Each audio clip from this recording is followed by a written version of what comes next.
sit down. Do we go? Yes. No, only to stay, to tell the people that.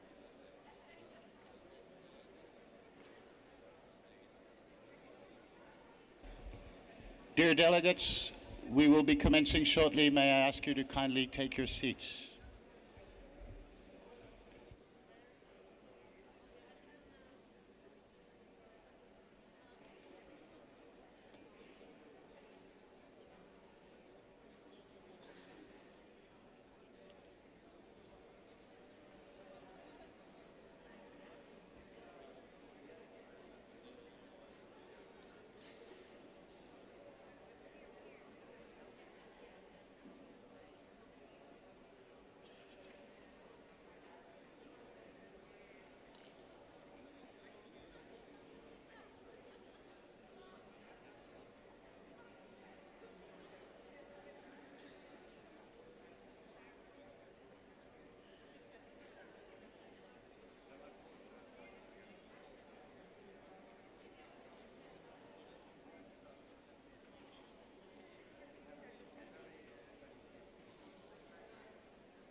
Bonjour, bonjour, messieurs, dames. Good morning, everybody. We start in 1 minute. The time for you to settle down. Thank you.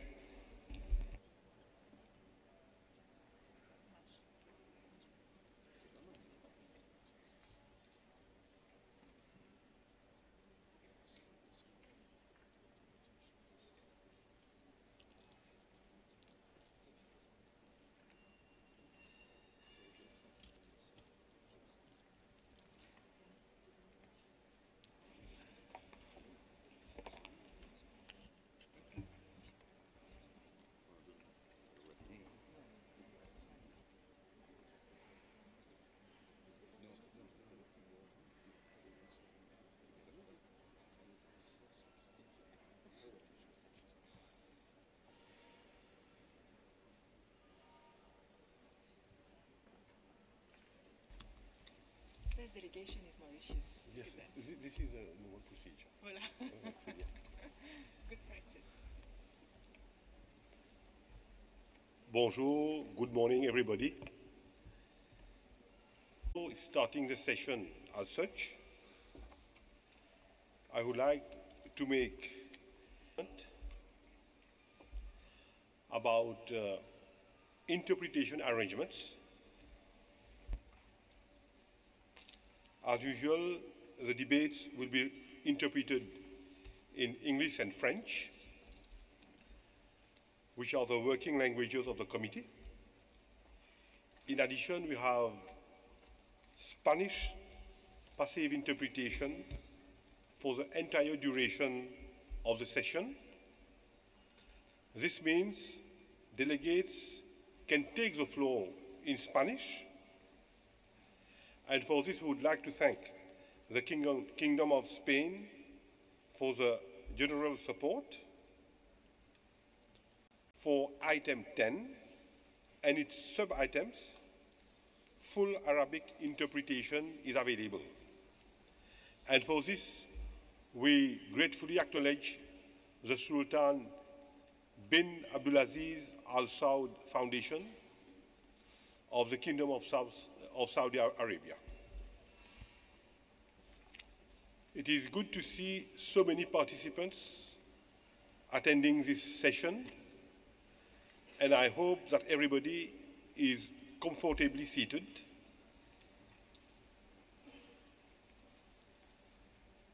And I'm glad that we are all ready to start.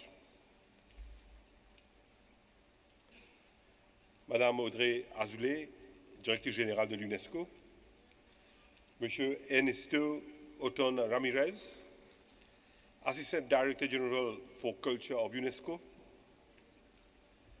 Mr. Tim Curtis, Secretary of the 2003 Convention for the Safeguarding of the Intangible Cultural Heritage, committee members, excellencies, ladies and gentlemen. It is an honor both for my country and for me to welcome you to the 13th session of the Intergovernmental Committee for the Safeguarding of the Intangible Cultural Heritage. I am pleased once again to welcome the Director General of UNESCO, Audrey Azoulay. Madam, thank you so much for gracing us with your presence. I also recognize the presence of ministers and dignitaries of the state parties who have come to attend this session of the committees, as well as non-state parties to the convention, experts and representatives of non-governmental organizations and civil society. Thank you all for coming. I hope that everyone will enjoy the hospitality, I dare say, typical of Mauritius. Ladies and gentlemen, as your chairperson of for this session, I am looking forward to working with you during this week. I am confident that together we can achieve many things during this session.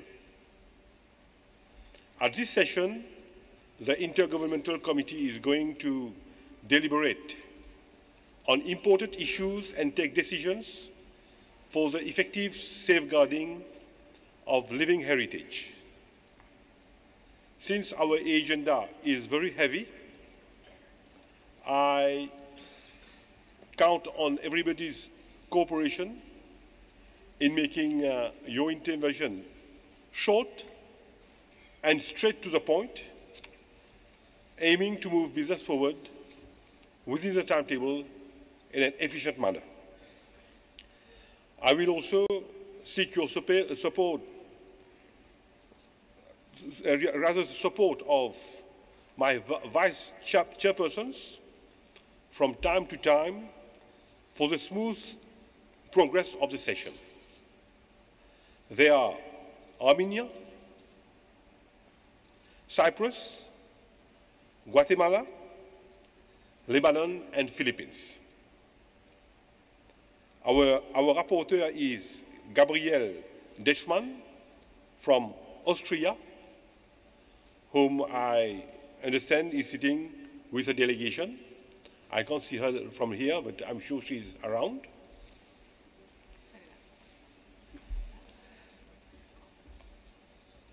Together with the Republic of Mauritius, these countries form the Bureau of the Committee. It is now my great pleasure to invite Mr. Ernesto Oton Ramirez, Assistant Director General for Culture of UNESCO, to say a few words. Mr. Oton, the floor is yours. Merci, Monsieur le Président.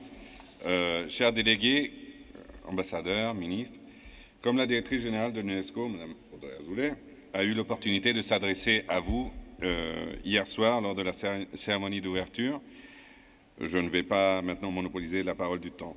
Je souhaite juste à mon tour pouvoir remercier le gouvernement de la République de l'île Maurice pour l'accueil de cette session du comité. Mes remerciements vont en particulier au ministre des Arts et de la Culture du pays hôte et de toute son équipe. C'est grâce à leur travail intense et au soutien sans faille dont ils ont fait preuve que nous avons la chance d'être réunis ici dans ce magnifique centre de convention internationale. Mesdames et Messieurs, notre ordre du jour est bien rempli, comme toujours, avec des points importants pour l'avenir de la Convention.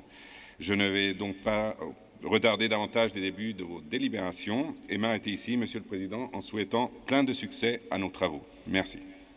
Thank you for Thank you for those kind words, Mr. Ramirez. Dear members of the committee, indeed, much work needs to be done, and we must proceed. And it is my pleasure now to declare the 13th session of the Intergovernmental Committee for the Safeguarding of the Intangible Cultural Heritage open.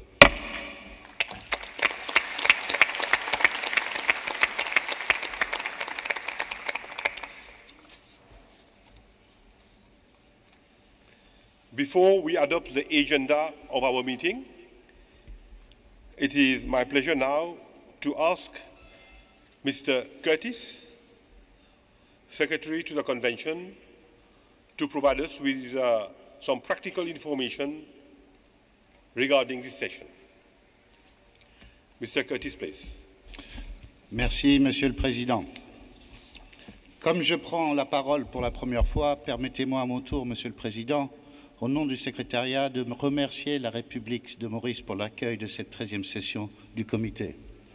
Nos équipes ont travaillé en étroite coopération et je voudrais témoigner du dévouement et de l'énergie de votre équipe dans la préparation de cette session. Je les remercie vivement pour cela.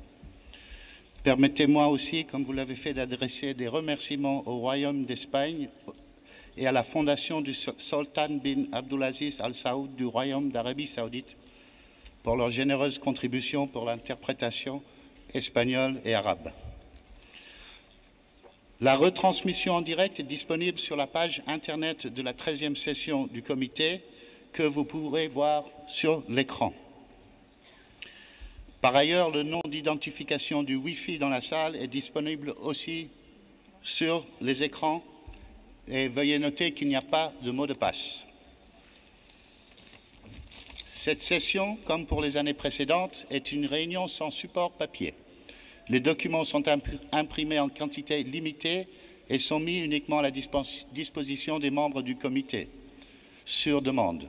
Tous les participants sont invités à télécharger les documents du site Internet de la 13e session et des clés USB sont également généreusement mises à votre disposition par l'État hôte.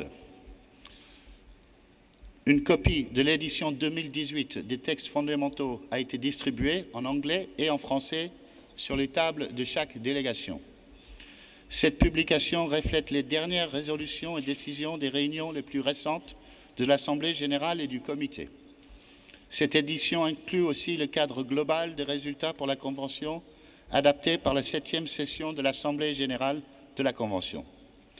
Si vous avez besoin de copies des textes fondamentaux en arabe, chinois, espagnol ou russe, n'hésitez pas à les demander au secrétariat Des copies électroniques de ces textes sont aussi disponibles sur notre site Internet. Chers membres du comité, avec votre indulgence, je vais maintenant passer à l'anglais. And I would just like to remind you that when you registered, you must have received a badge to access the conference venue. Please keep this badge with you and visible at all times throughout the session. The list of participants is already online, and as of today, nearly 800 people have registered to attend this session from more than 125 countries. Those who have received financial assistance to attend the session are kindly requested to go to room Swan B between or during the lunch break. During the lunch break today and tomorrow. This is because the Secretariat requires the signature of those who traveled under the Intangible Cultural Heritage Fund.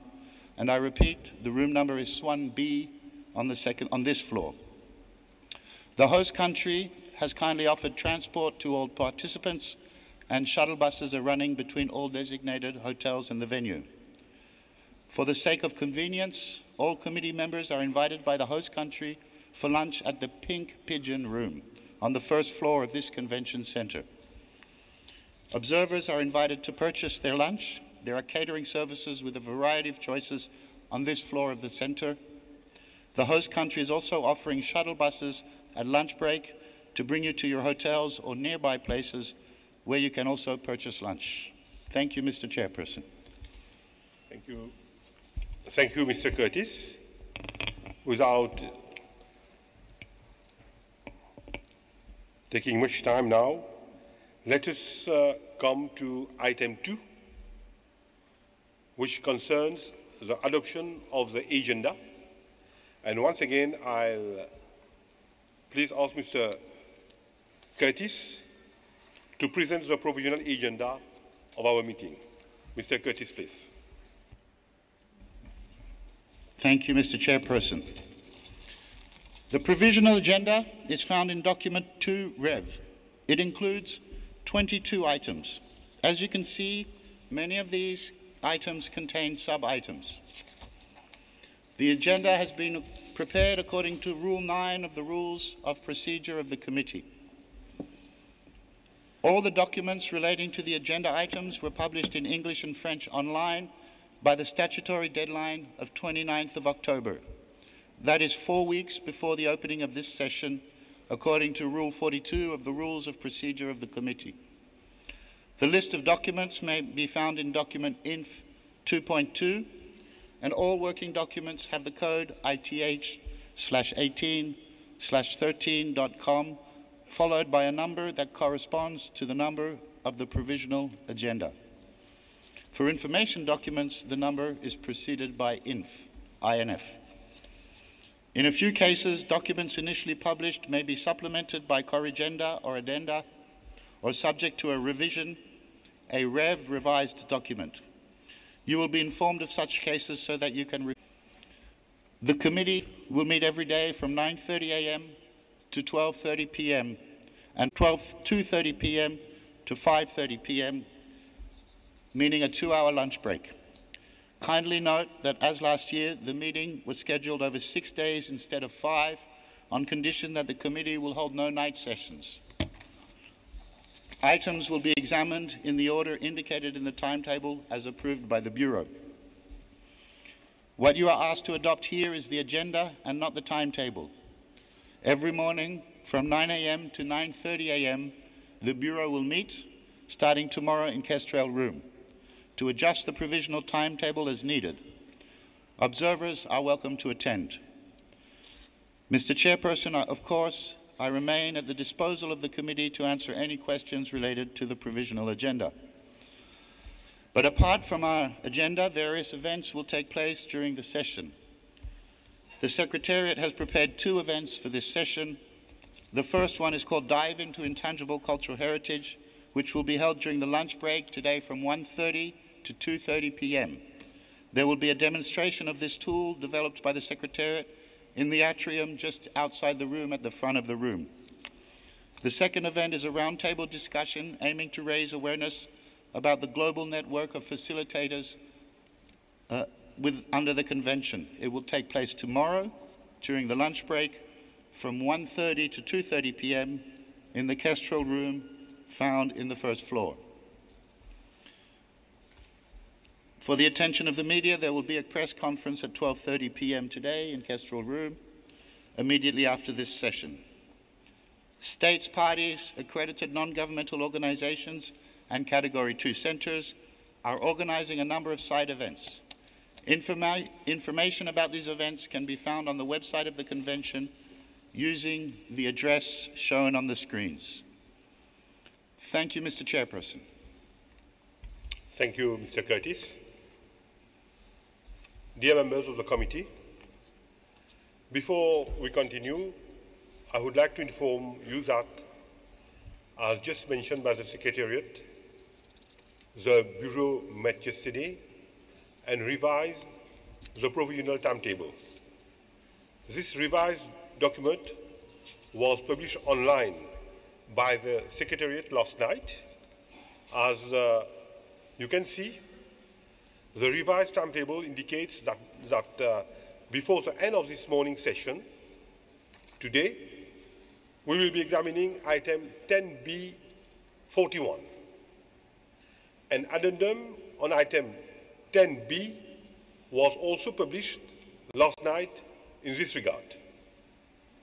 I will explain this issue when the time comes, but I would like to reassure you that this will not disrupt the examination of item 10, scheduled to begin on Tuesday afternoon.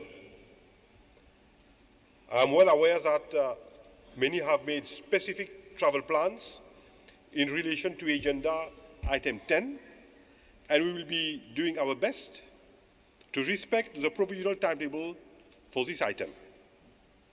Having said that, returning to our timetable in general, it is clear that we have important issues to discuss during the 6 days of our meeting, and we have to do so within a very tight schedule.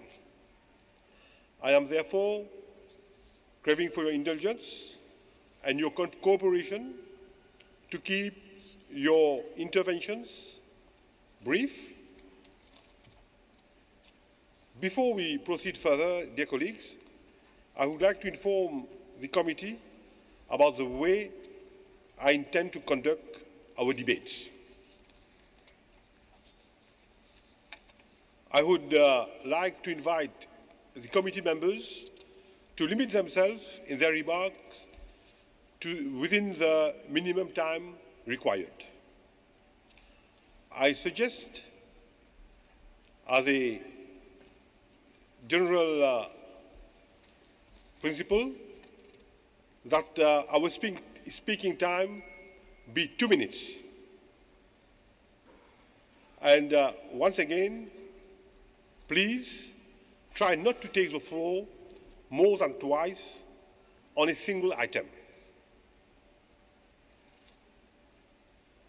We have a timer which will be shown to indicate the length of each intervention, and this will help, of course, for you to be within that limit.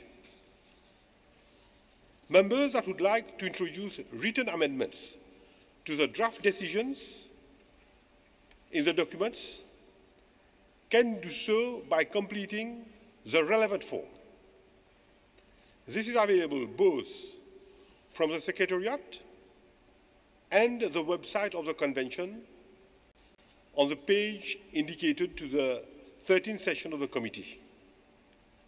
You may also submit your written amendments electronically using the address now shown on the screen.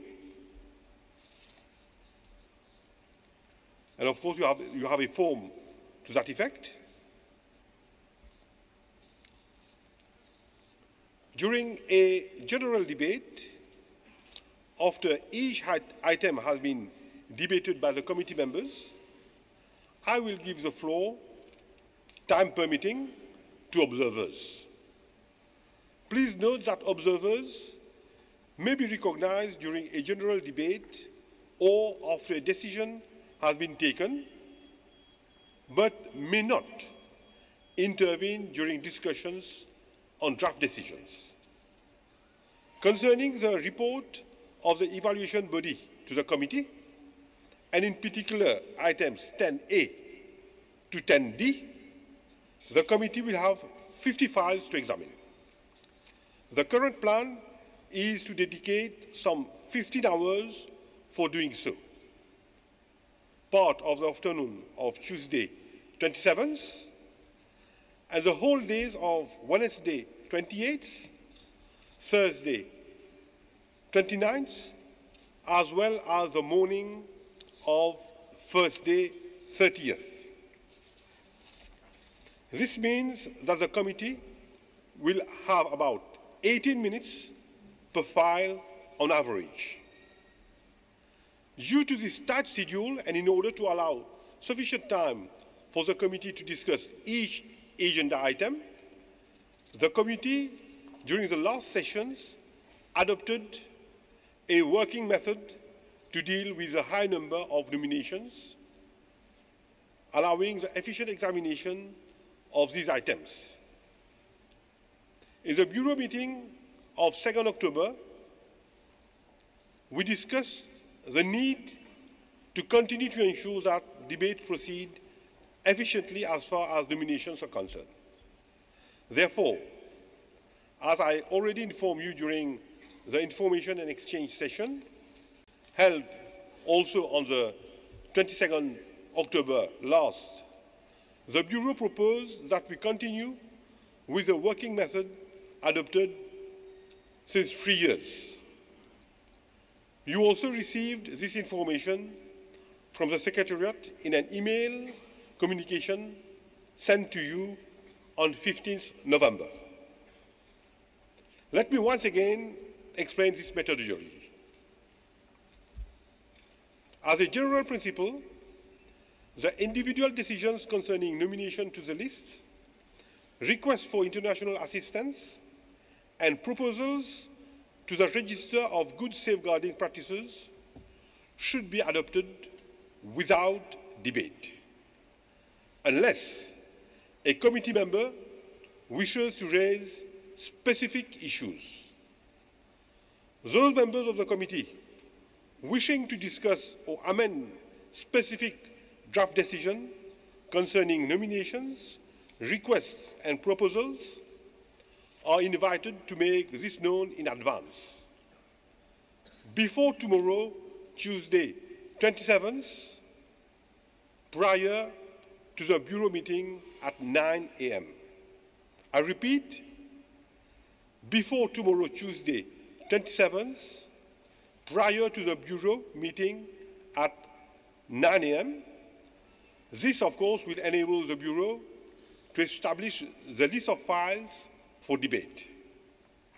The Secretariat will inform the committee members accordingly and will allow the Bureau to better organize the time available for debating these items.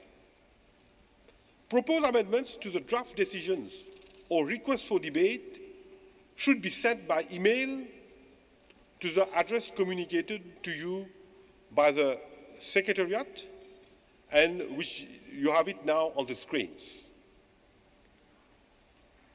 Or you may also do so by completing the relevant form available from the Secretariat. This will save time, allowing us to spend longer time debating other nominations that deserve our attention. But of course, members of the committee will always be entitled to ask for the floor after reflection, but we are merely trying to better organize the adoption of draft decisions in advance. I would like also to clarify that at the end of the examination of each file, regardless of the outcome, I will give the floor for 2 minutes to the submitting state or to the states if there is more than one, of course. This, of course, concerns multinational nomination, so that they can deliver a short speech, show a video, or to demonstrate the element in question. This has become a sort of tradition within our committee, which we are going to keep for this session also. I would also like to suggest that we adopt the same working method for item 7B, which deals with the examination of the reports of state parties on the current status of elements inscribed on the urgent safeguarding list. That is to say, if there is no committee member wishing to discuss or amend specific draft decision, the individual decisions under this item could be adopted without debate. This is because there are 16 reports this time, and if we have to examine all of them one by one, it will take a very long time.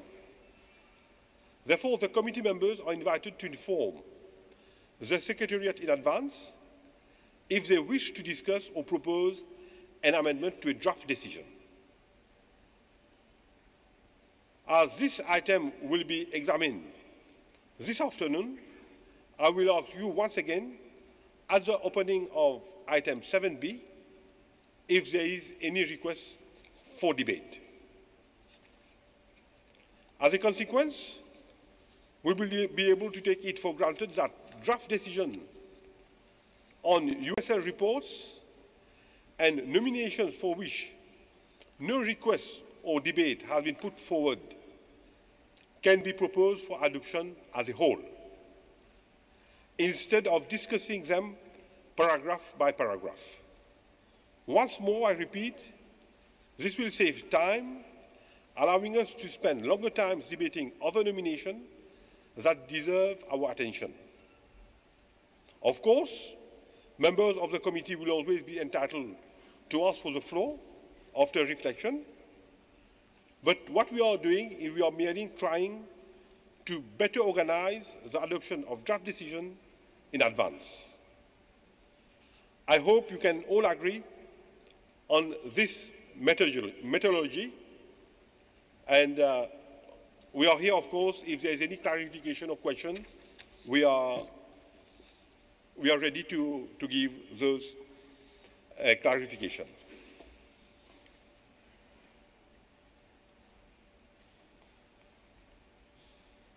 Okay. Therefore, before we move to the decision, I would like to invite UNESCO's Deputy Chief of Secretary for UN Coordination, Mary Monet. Is she around? Mary? Please, Mrs. Mary Monet will say a few words. May I just invite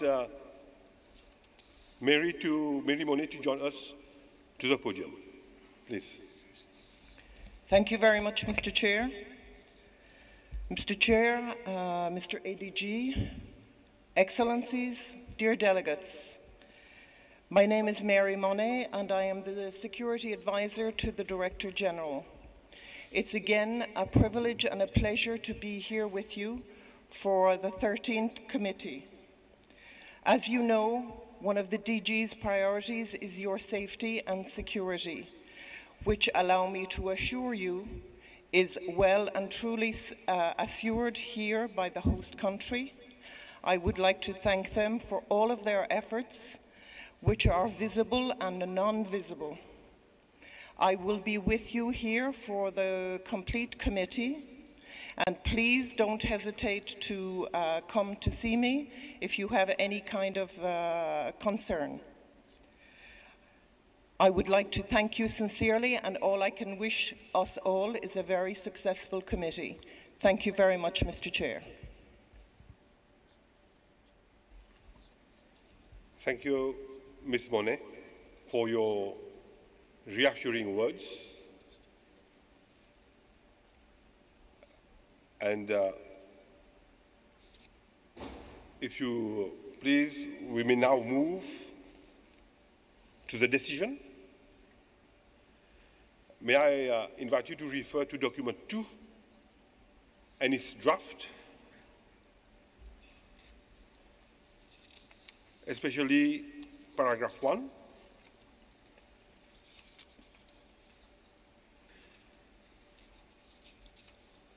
Which you have on the screen now.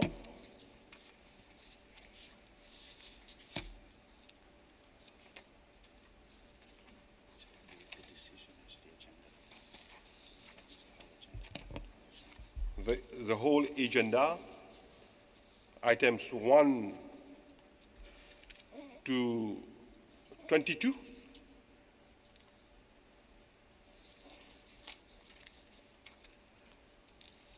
which I am proposing that we adopt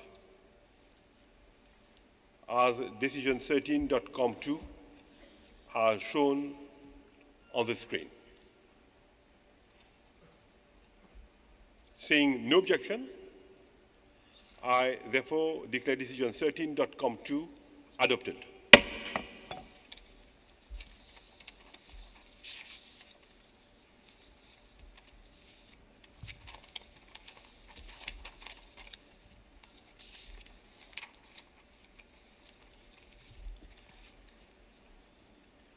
We will now move on to item 3, observers. And I'll invite the Secretary to present this item to us.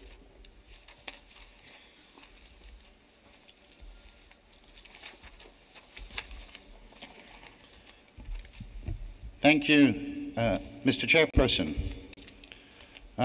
Ce point est un exercice annuel requis par le règlement intérieur du comité, article 8.1 à 8.3.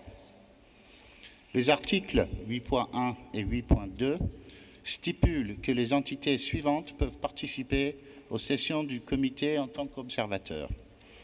Les États parties qui ne sont pas membres du comité, les États qui ne sont pas partis à la Convention, mais qui sont membres de l'UNESCO ou des Nations Unies, les membres associés de l'UNESCO, les missions permanentes d'observation auprès de l'UNESCO, les représentants de l'ONU et des institutions du système des Nations Unies, conformément à l'article 8.3, des organisations intergouvernementales autres que celles mentionnées à l'article 8.2 et d'autres organismes publics ou privés, ainsi que des personnes physiques peuvent aussi participer aux sessions futures du comité intergouvernemental en tant qu'observateurs sur demande écrite.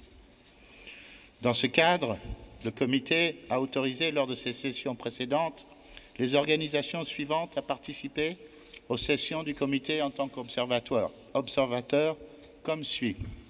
Par sa décision 10.3, l'Organisation arabe pour l'éducation, la culture et la science à l'ESCO aux 11e, 12e et 13e sessions du comité. Le Centre international de recherche et de documentation sur les traditions et langues africaines, CERDOTOLA, aux 11e, 12e, 13e et 14e sessions du comité. Par sa décision 11.3, le Conseil international de la chasse et de la conservation du gibier, CIC, aux 12e, 13e et 14e sessions du comité. Par sa décision 12.3, le Centre du commerce africain aux 13e, 14e et 15e sessions du comité. Je tiens également à porter à la connaissance du comité qu'une organisation a soumis par écrit une demande de participation à la 14e session du comité en qualité observateur, qui est le Centre pour la culture noire et la compréhension internationale CBCIU. Pour votre information, le document de travail au titre de ce point ne fait pas mention de la participation des ONG accréditées parce qu'elles sont automatiquement admises comme observateurs aux sessions du comité, conformément à l'article 6 du règlement intérieur. Merci, Monsieur le Président. Thank you, Mr. Curtis. Once again, I would like to remind that observers may take the floor during a general debate or after a decision has been taken, but they may not intervene during discussions on draft decision. For the sake of clarity, observers, of course, include state parties, not members of the committee, and accredited NGO. I am also aware that there are a number of participants who are attending this meeting as audience, in the sense of Rule 8.5 of the Rule of Procedure of the Committee. The audience may not address the meeting, so I would kindly request those who are in this category of participants to refrain from asking for the floor. I will now open the floor for anybody who wishes to make a point.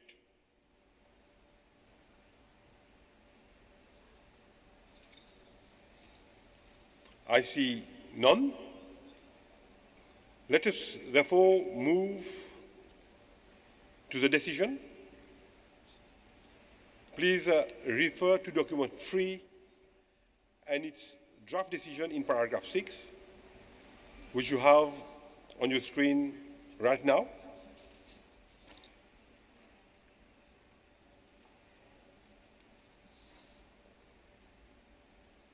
And may I ask the committee to adopt draft decision 13.3 as shown on the screens.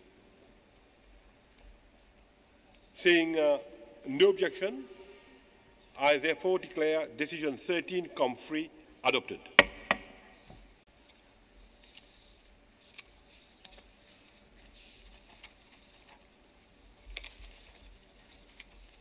We can now move on to item 4, adoption of the summary records of the 12th session of the committee held in Jeju Island, Republic of Korea, from 4th to 9th December 2017. And I'll invite Mr. Tim Curtis, Secretary, to present this item to us. Mr. Curtis, please. Thank you, Mr. Chairperson. This document presents the summary records of the 12th session of the committee. The summary records are provided to you in application of Rule 4.5 of the Rules of Procedure of the committee. During that session, the committee discussed and took a series of important decisions which are related to your ongoing work. This is a very long document of more than 230 pages, but it provides a record of the debates to be preserved and, if needed, referred to during this session or in the future. We hope that it provides a faithful summary of the interventions of all the members of the committee and observers during the 12th session of the committee. Recordings of the debates are available on the webpage of the 12th session of the committee. Thank you, Mr. Chairperson. Thank you. Thank you, Mr. Secretary. I now open the floor. Does anybody wish to intervene on this item?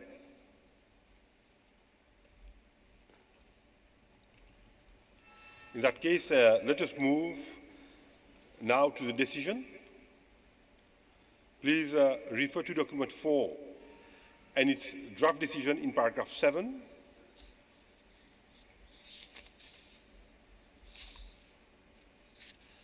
You can see it now on the screen.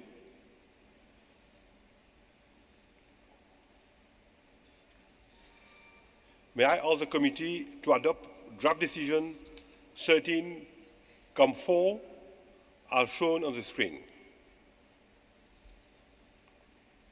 Seeing no objection, I therefore declare decision 13.4 adopted.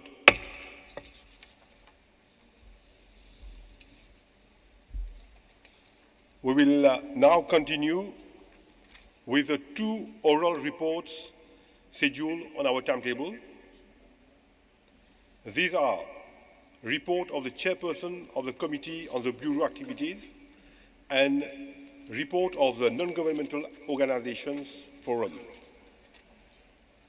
I will begin by presenting to you the outcomes of Bureau meetings held since our election in Jeju Island last year.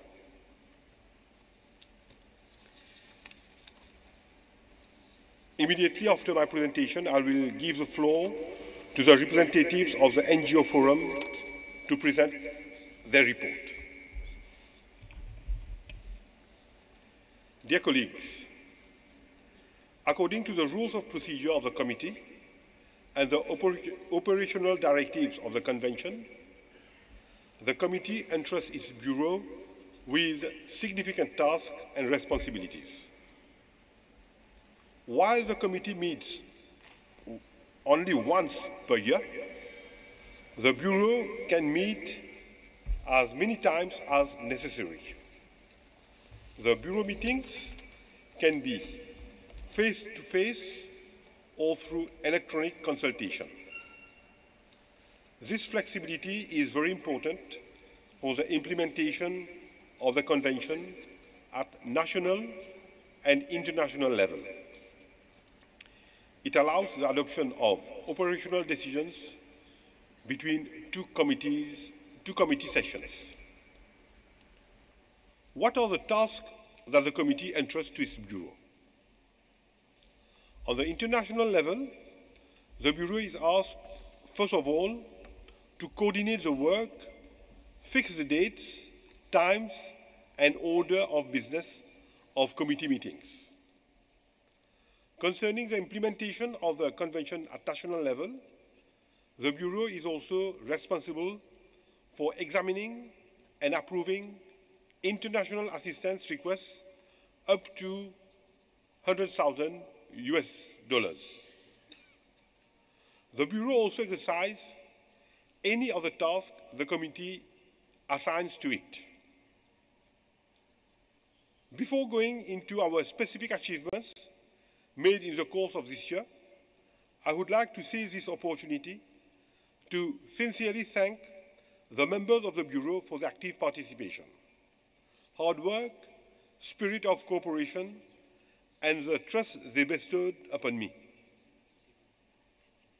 Because of this, we were able to examine and decide on a variety of important issues, and it has been my pleasure to work with all of you and to share this bureau. During our mandate, we had 3 face-to-face meetings. We examined a diversity of issues relating both to safeguarding intangible cultural heritage at the national level, but also to the implementation of the convention at the international level. What did we accomplish? Let me briefly report on the main decisions that the Bureau has taken at these meetings. Once again, this year, we dedicated most of our work to the examination of international assistance requests. We have examined a record number of 24 financial assistance requests, 22 international assistance requests up to $100,000 US, 1 preparatory assistance request, and 1 emergency assistance request. This high number is a confirmation that the measures taken by the 6th session of the General Assembly in 2016 were effective.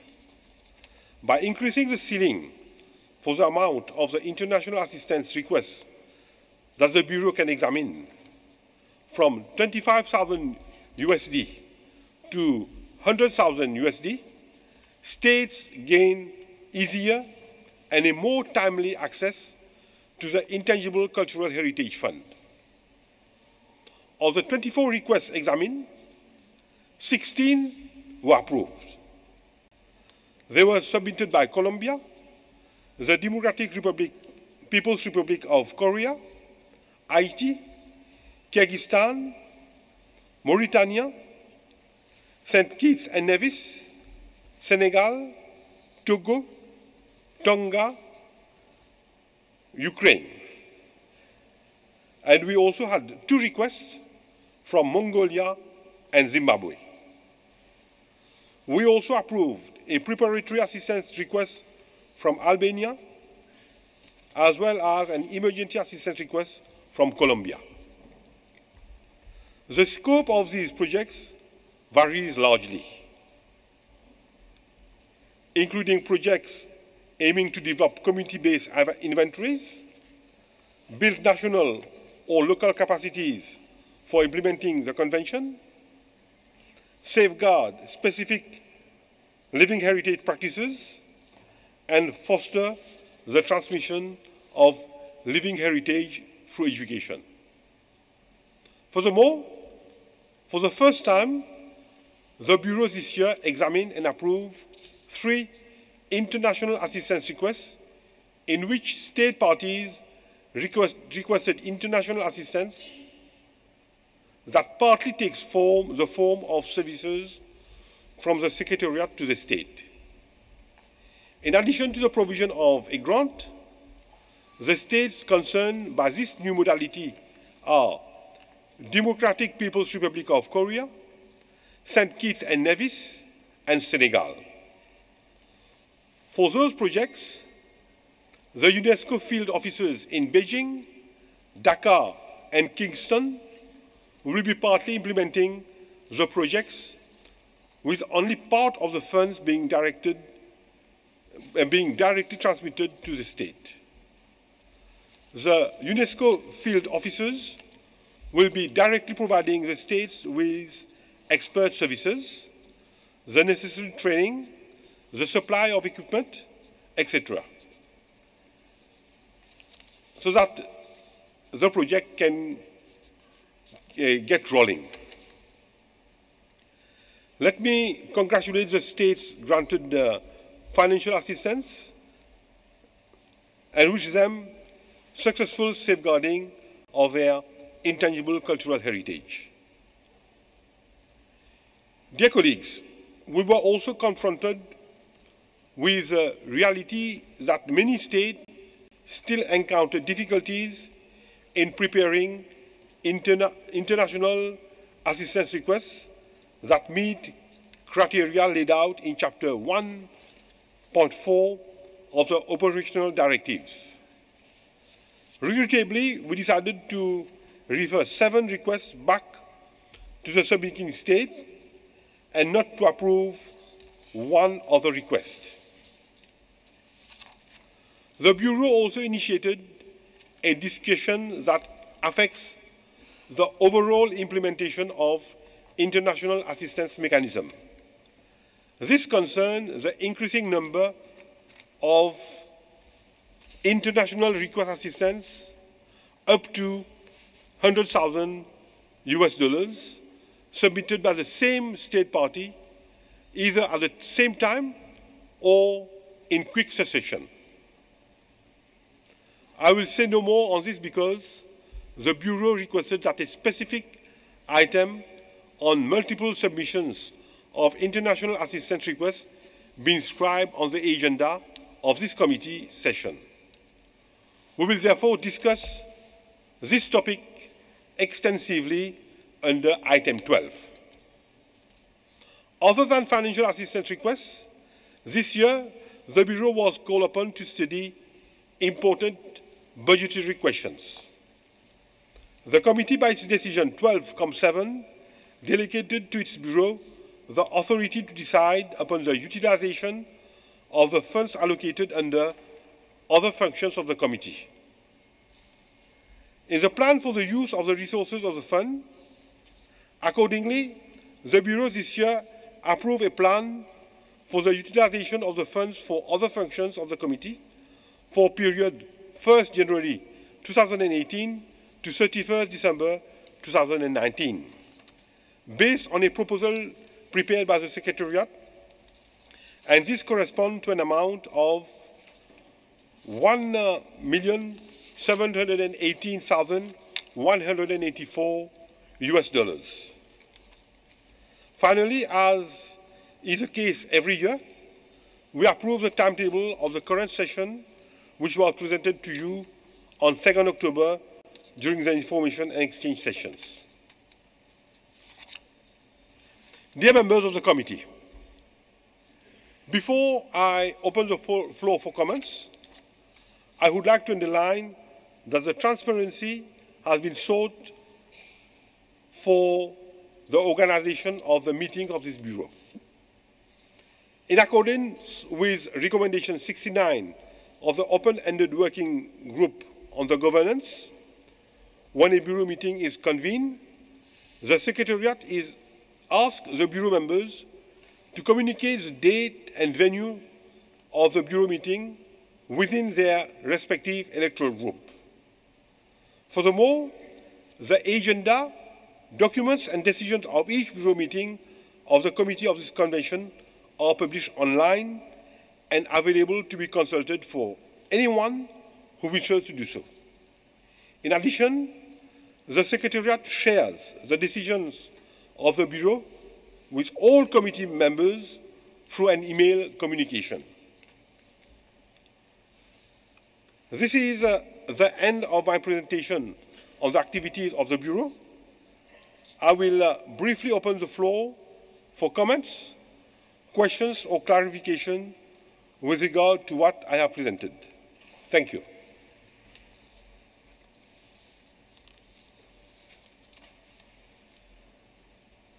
Does anybody wish to take the floor?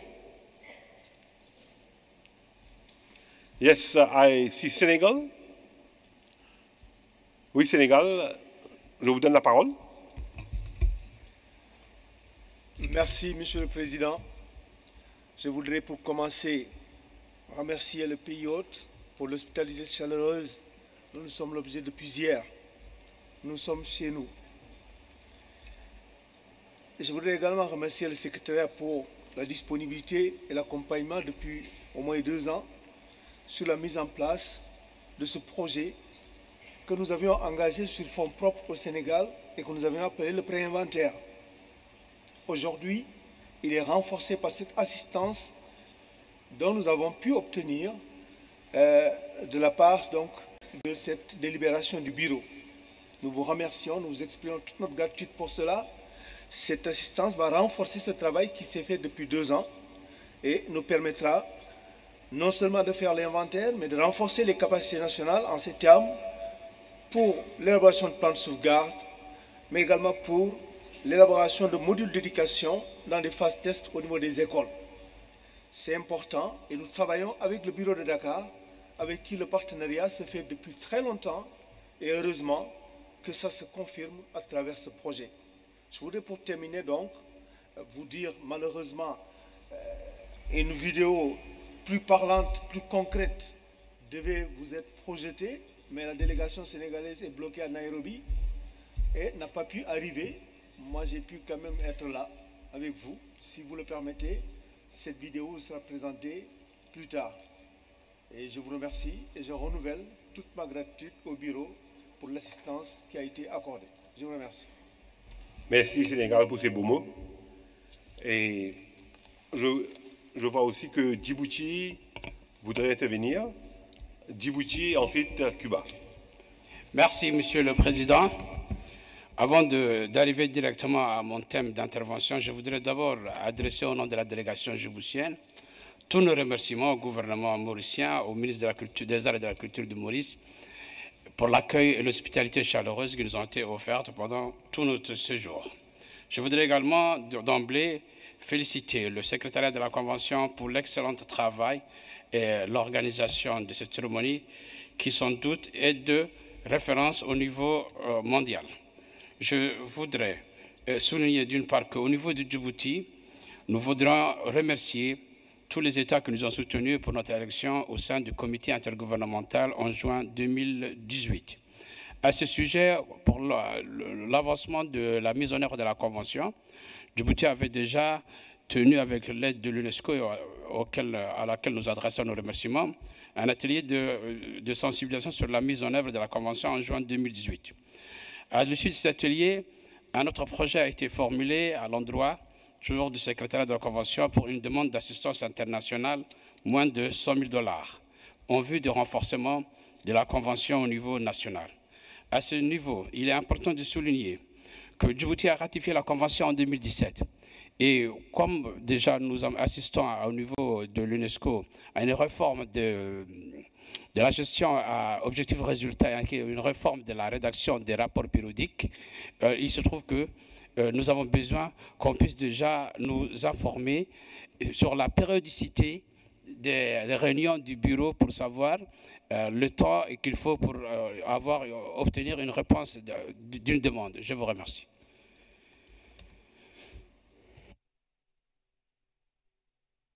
Merci beaucoup, Djibouti. Tout à l'heure, naturellement, le secrétariat va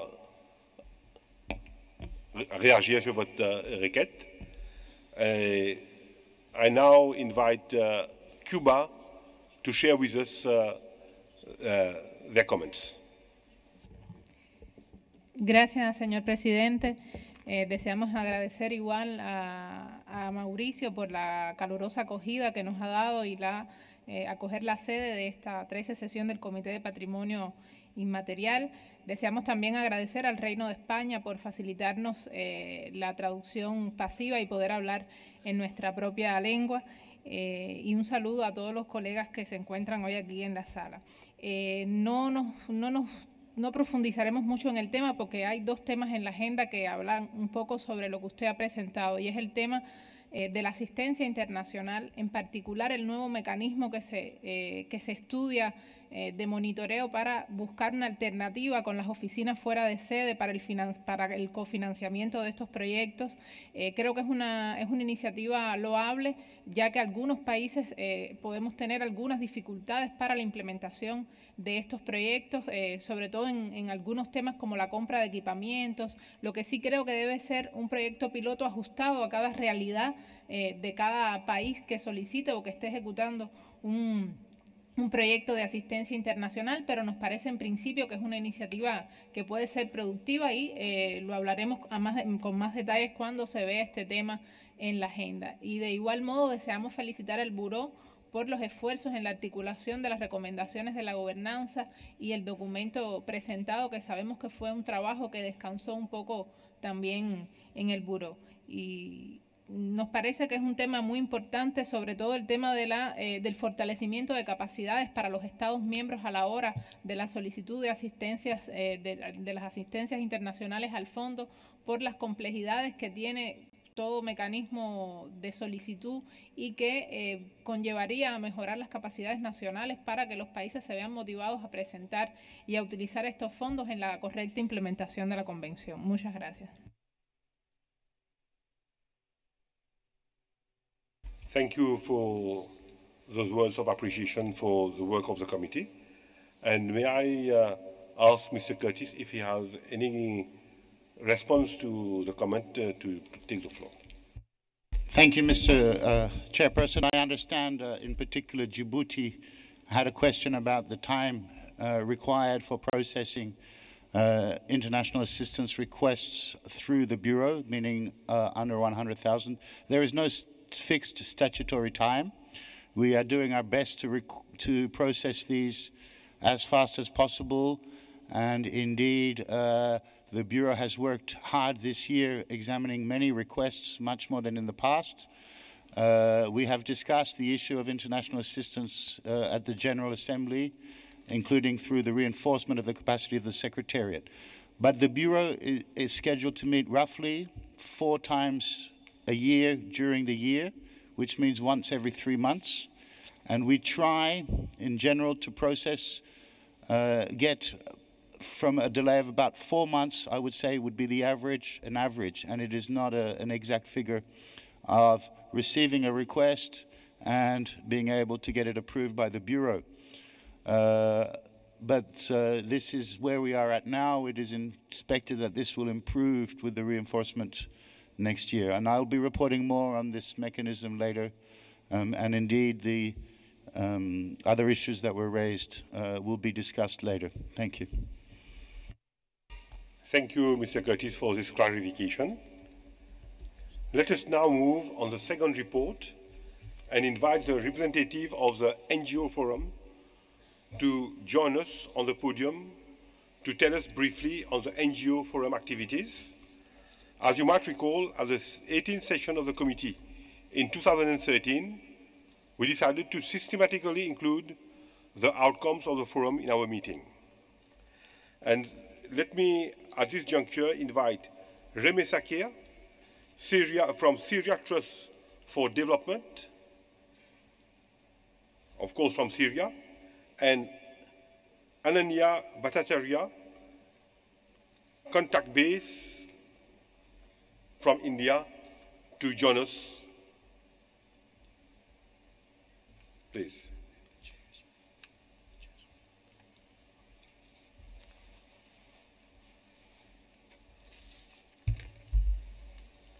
May I now request the two representatives to come up with a report. Thank you. The ICH NGO Forum would like to start by thanking the host country of Mauritius and the UNESCO Secretariat of the 2003 Convention for their kind hospitality and facilitation of the meetings and the work on the occasion of the 13.com sessions. As an international platform for accredited NGOs to the Convention, the Forum is committed to contribute to the implementation of the 2003 Convention and the safeguarding of ICH. Over the past 6 years, the Forum has achieved many concrete results. 6 regional ICH NGO Forum networks have been established for exchange and cooperation at the regional level. We have 6 working groups working on specific issues such as capacity building, research, ethics, overall results framework, lighter ways of sharing, safeguarding experiences, ICT and ICH. The online journal Heritage Alive has around 40 plus contributions so far. This year itself, we have received 11 articles, and we are planning to come out with a publication next year on traditional food. We have the newly launched ICHNGO.net for facilitating sharing of ICH practices, events, and for inventorying, complementing the forum website. We are introducing an ethics program responding to the ethical principles of the Convention. The Forum is also taking initiatives for consultation on the role of NGOs, inter alia, for the implementation of the 2003 Convention. The 2018 ICH NGO Forum Symposium held here yesterday focused on the roles of NGOs in implementing the 2003 Convention. 3 NGO meetings were especially held in 2018, devoted to the inter alia process for further elaboration, bringing up a number of possibilities like suggestions like mapping the possible contributions of NGOs in alignment with the functions of committee and the overall results framework, to strengthen the capacities of accredited NGOs in relation to the possible roles, example via online survey database mapping the capacities. NGOs can play a crucial role for taking up roles of mediation, facilitation, and cultural brokerage with respect to cultivating local to global safeguarding processes in ICH. This mediation role of NGOs for ICH was highlighted already as well as in the debates of the committee and the General Assembly, and the brokerage is mentioned in the new 2016 OD chapter on sustainable development. Following this, the Forum would like to express its deep satisfaction with the transparency and dialogical nature in which the reflection on the ways in which the participation of NGOs could be further enhanced, and how this reflection process will contribute to the development of the current accreditation system. Looking over and learning from the online consultation results, along with the Secretariat and the ad hoc working group, is something we look forward to in 2019, with recommendations and decisions made and taken at 14.com. During this 13.com, however, the ICH NGO Forum will have its first fully elected steering committee, with each of the 6 regions represented, along with a seat reserved for international NGOs, to maximise the exchange of experiences and to develop our governance structure and guarantee good participation. This steering committee, along with the General Forum, will play an integral role in the training of regional NGOs on regional network building and reporting, as well as on outreach programs.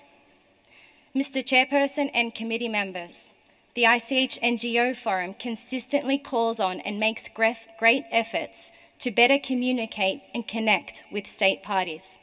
We reiterate this call to deepen our communication and strengthen collaboration to further develop our regional networks and develop the capacities of NGOs working under the 2003 Convention. Thank you. Thank you for this very interesting presentation. And of course, the committee is fully aware of the NGO Forum towards the implementation of the Convention and the safeguarding of living heritage. We are also very conscious that most of the members of the forum are voluntarily giving part of their private time to support this cause. This is in fact, an inspiring example for all of us. I believe that a discussion is being initiated in this current session to further reflect on the participation of NGOs in the implementation of the Convention. This discussion will take place under item 13. At this juncture, therefore, allow me to take this opportunity to personally thank the Forum for its continuous efforts and to acknowledge the vital role of non-governmental organizations in the implementation of the Convention at the national and international levels and in safeguarding our intangible cultural heritage. I'm sure that we are all impressed with the work you have achieved so far. Thank you.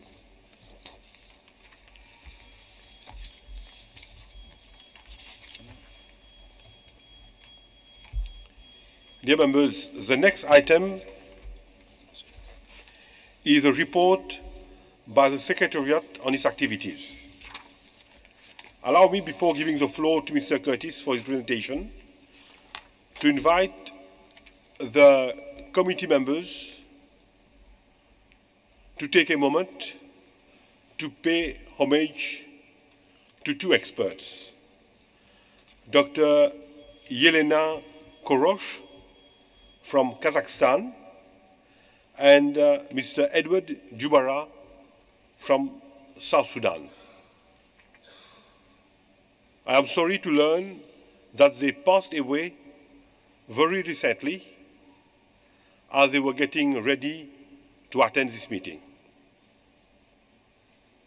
For Dr. Korosh, may I recognize the distinguished delegates of Kazakhstan. Please, the floor is yours. Kazakhstan, please. Thank you, Mr. Chairman.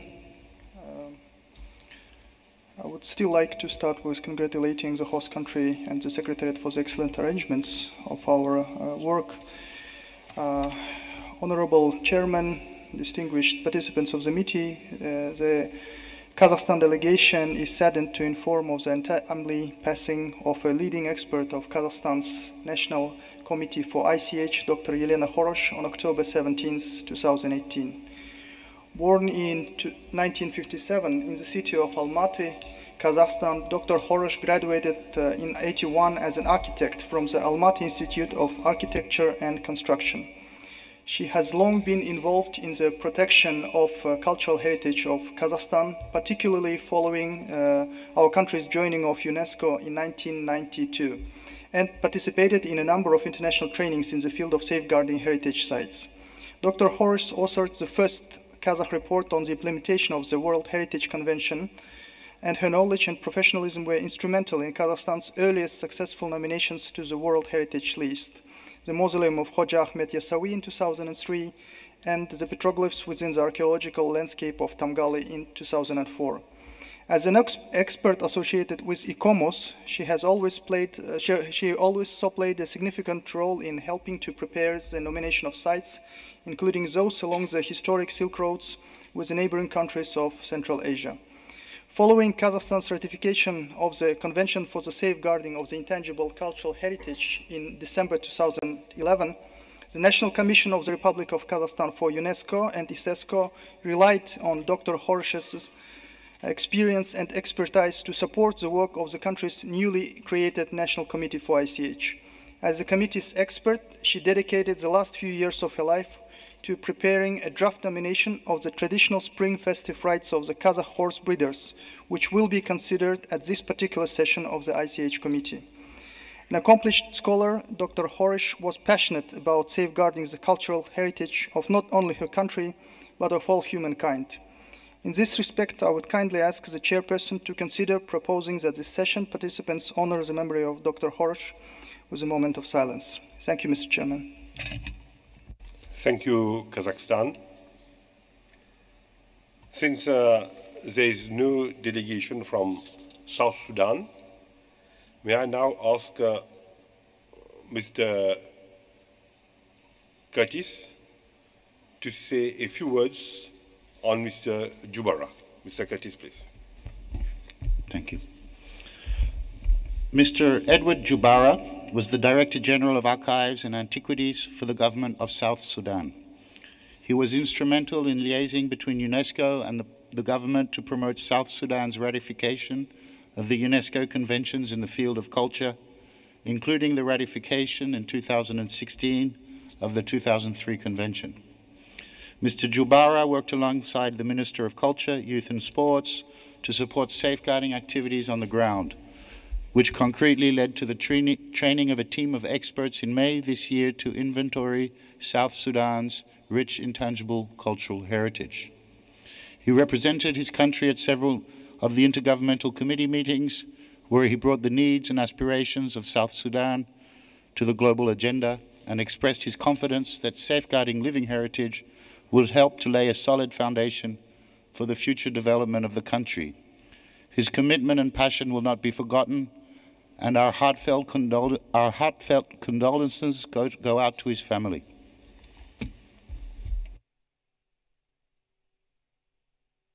Dear colleagues, let me now invite all of you to observe a minute of silence to honor Dr. Horosh and Mr. Jubara.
Thank you.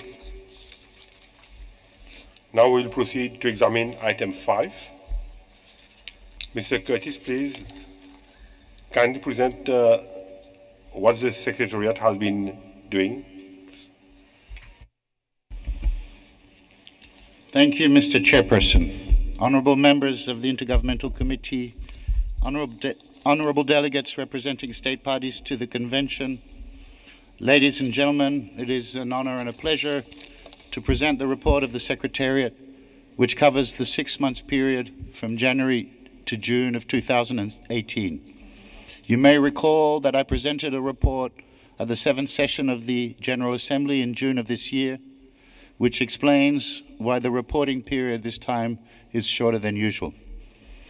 I hope you will have noticed from the document that we have made, I hope you will have noticed from the document that we have made efforts to report succinctly, and at the same time, I hope we have been able to demonstrate the broadness of the undertakings by the Secretariat. I shall not repeat everything that you can find in the document.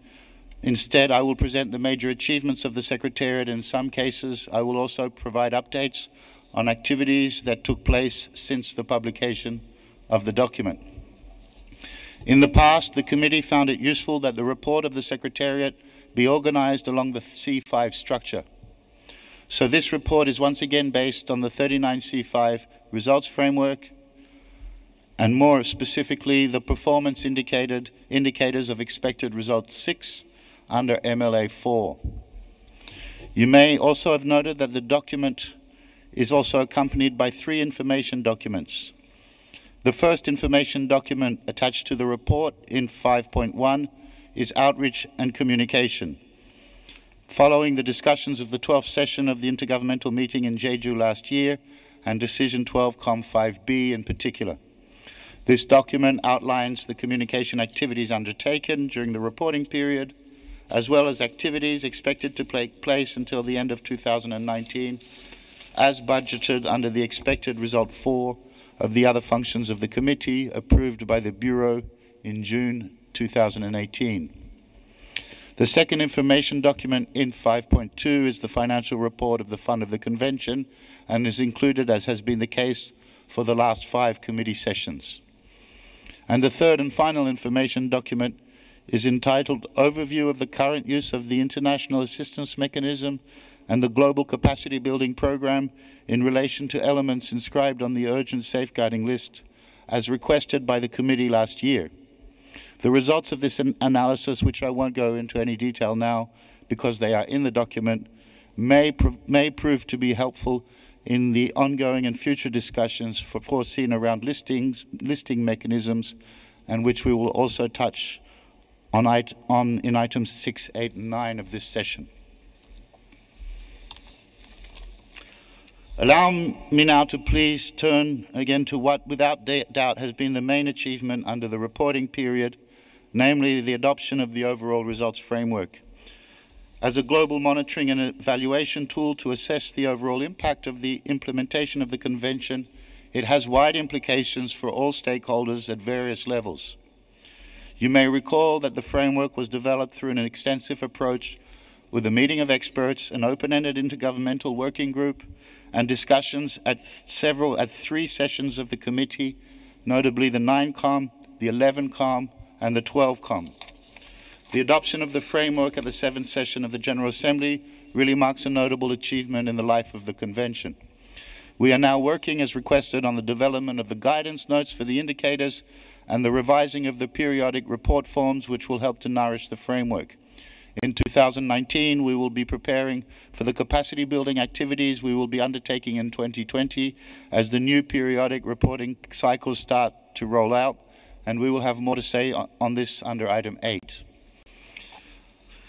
Indeed, we might wish to think of these overall results framework as a way of opening windows on the many aspects of the Convention, and in particular on the multitude of policies and programs that have been initiated and implemented at the country level, and which in their ensemble represent perhaps the greatest achievements of the Convention in terms of impact. We can hope that this will allow new and exciting narratives about the Convention to flow through these windows. The frameworks should be able to give us different insights and stories related to the safeguarding of intangible cultural heritage at community, national, and international levels. Be they the contribution to the Sustainable Development Goals, or be they glimpses into the many ways by which communities are adapting to the cultural and other challenges they face in an ever-increasing and interconnected world. Another area where I'm pleased to be able to report on significant progress relates to the international assistance mechanism of the Convention. And as was discussed by the Bureau, you will be aware that since the 6th session of the General Assembly in 2016, the ceiling which could be examined by the Bureau was raised from $25,000 to $100,000. And I can now report that the numbers show clearly that the effects of that decision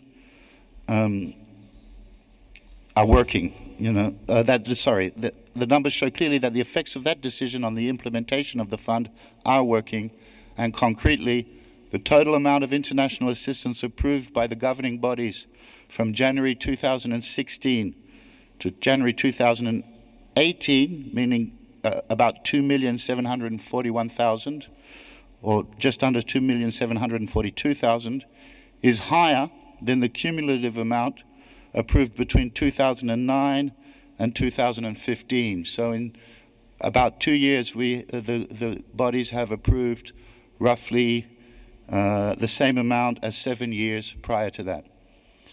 The Secretariat, of course, has consequently intensified efforts to give states an improved access to the Intangible Cultural Heritage Fund. And in this regard, the 7th session of the General Assembly made an important decision responding to a specific request of the Secretariat by authorizing the recruitment of 3 fixed-term posts financed by the fund. These posts will be dedicated to the operationalization of the international assistance portfolio of the ICH fund. And the idea is to form a team to set up proper implementation and monitoring mechanisms, including risk management, to determine the impact and sustainability of individual projects on the ground, as well as the efficiency of the overall international assistance mechanism. The team, which will be called the Safeguarding and Implementation Team, it will be called the Safeguarding Monitoring and Implementation Team, shall support and monitor the implementation of individual projects whilst analyzing overall trends and good practices, with the hope that lessons learned should then be used to further improve the management of the fund as a key tool of the Convention. I'm also pleased to report that the recruitment processes are underway, as the vacancy note for the 3 posts were published on November 14. Ladies and gentlemen, you may also recall that safeguarding intangible cultural heritage in formal and non-formal education was adopted as a new funding priority at the 12th session in December 2017. Some of you might also have attended a roundtable at the 7th session of the General Assembly to raise awareness about this new funding priority.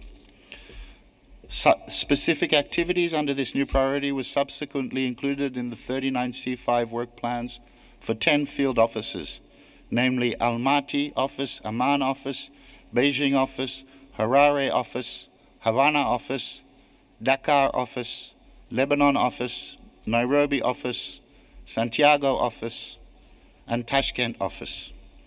A number of offices are involved in resource mobilization efforts, and notably the Bangkok office is awaiting final stages approval from a donor to cover activities in 3 countries. It has been very encouraging to see that many of these plans involve both our culture and education colleagues who are collaborating closely to ensure effective outcomes.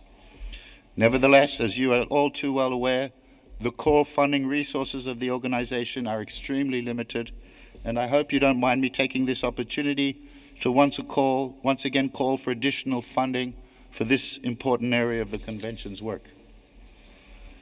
We have also undertaken a few other intersectoral activities at the global level.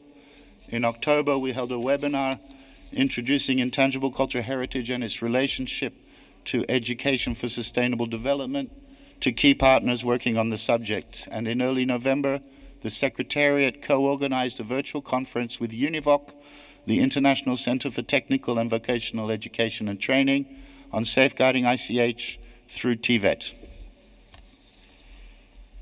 Since several cycles, the Secretariat has started to work on some thematic issues, and one of them, of course, concerns intangible cultural heritage in situations of emergency. The committee, at its past 2 sessions, reflected on the role of communities both in safeguarding their ICH in situations of emergency and in mobilizing such heritage for preparedness, resilience and recovery. I shall not go into any more details on the operations follow-up given by the Secretariat, as there is a specific item 11 later on to discuss this matter.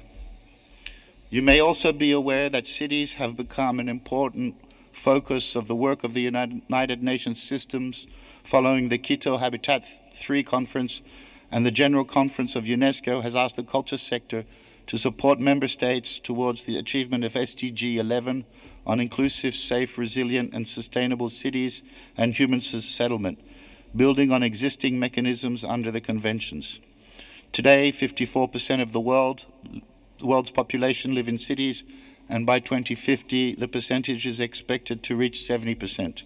Thanks to support from Yongxin Huahyun Cultural Industry Investment in the People's Republic of China, a multi-year sector-wide project has been initiated on intangible heritage and creativity for sustainable cities.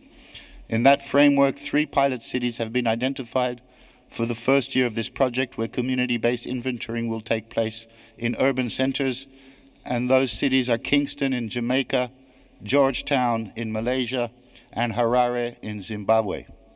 6 other cities will follow suit for the second and third year. As always, a significant portion of the Secretariat's resources have been dedicated to the activities to service states through convention statutory mechanisms. The Secretariat kept pace with the intense statutory schedule of up to 20 meetings planned for the biennium. Throughout the reporting period, the team juggled with the management of nominations, international assistance, periodic reporting, NGO accreditations, to name a few of the main lines of our activities. That does not mean it has been business as usual. The Secretariat has continued to seek improvements in all areas of our statutory operations to better service states, and the significant higher number of international assistance requests presented to the Bureau is an example of these efforts. The number of states parties to the conventions has steadily increased and now reached 178. Under the reporting period, we are pleased to be able to welcome 3 new states, Kiribati, Singapore, and the Solomon Islands. In addition, there was a territorial extension from Denmark to include the Faroe Islands. The national efforts of these states parties are supported through our regional offices. As concerns the Global Capacity Building Program, 40 countries continue to benefit from multi-year projects through various sources of funding. They include funds in trust agreements, thanks to the European Union, Japan, Switzerland, and the United Arab Emirates, as well as earmarked contributions to the ICH Fund, thanks to Azerbaijan, Netherlands, and Spain, as well as self-benefiting projects such as those in Morocco and Thailand. One of the main strengths of the program is indeed the dynamic network of facilitators. And following the recent expansion of the facilitators network in Asia and the Pacific, in July, with support from CREHAP, the International Training Center for the Intangible Cultural Heritage in the Asia-Pacific region, we also recently strengthened the European chapter through a training workshop for facilitators supported and hosted by the Category 2 Center in Bulgaria, the Regional Center for the Safeguarding of the Intangible Cultural Heritage in Southeastern Europe. I am pleased to inform you that we will have the opportunity to learn more about the Facilitators Network at the side event the Secretariat is organizing tomorrow between 1:15 and 2:30 p.m. Dear committee members, operationally, the demand for the Global Capacity Group Building Program continues to grow, and I need to remind you that its future is still extremely fragile, as supplementary funding for the program continues to experience significant and alarming decline. With this perspective, the Secretariat is undertaking a feasibility study on future partnership options to explore new modalities that may help to sustain and even expand the program. As I mentioned, we have, and I'd like to take the opportunity to inform the committee members that we have made progress in the area of communications and outreach. As indeed, these can also be in and of themselves considered important safeguarding actions in line with Article 2 of the Convention, which is why we presented our plan to the last session of the committee, and the details of these activities can be found in the information document, as I mentioned earlier. I hope that many of you were able to witness some of our actions during the 7th session of the General Assembly, as well as some of the social media campaigns that have been initiated, and we are finalizing visual guidelines and some of the effects of which you will witness in this session. Ladies and gentlemen, whilst communication is important, it must of course be based on sound information and knowledge. In that regards, the Secretariat has continued its work on improving the knowledge management system of the Convention, and in particular the website, which has become an important working tool for many of you in the room, as well as a wide range of other stakeholders from near and afar. I'm very excited to be announcing the launch of a new and highly innovative knowledge management tool around the lists that I think you will agree, once you have experienced it, goes well beyond classic knowledge management to become a tool indeed for communication at the same time. This 13th session of the committee will mark the launch of this new tool called Dive into Intangible Cultural Heritage. The tool is a new visualization exercise of all the inscribed elements on the list of the Convention, which you will be able to experience in the form of a constellation, through which you will be able to navigate the many interconnections of the elements we have all been working so hard to safeguard through the inscription processes. I will not go into any more detail on the matter, as the tool will be launched in the atrium in front of this room at 13:30 by the Assistant Director General for Culture, and I would invite you to go there, as it is a really interesting development. But with your indulgence, I would like to end my presentation with a short video clip to give you a taste of what the project looks like. A French interpretation of the video is available through your headphones. And please, ladies and gentlemen, enjoy your personal journey into the universe of living heritage.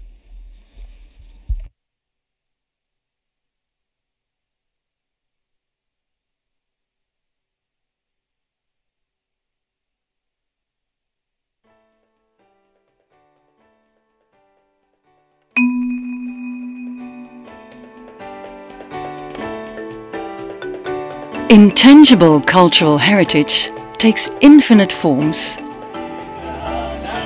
It is a source of human creativity and cultural diversity. Living heritage brings human beings and communities closer together.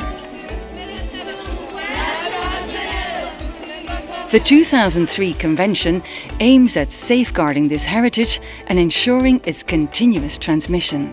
In 10 years, UNESCO listed almost 500 intangible cultural heritage elements. But how do we grasp the diversity of these elements? How are the cultural practices of communities across more than 100 countries connected? UNESCO mapped them all against 1,000 concepts and invites you to dive into intangible cultural heritage.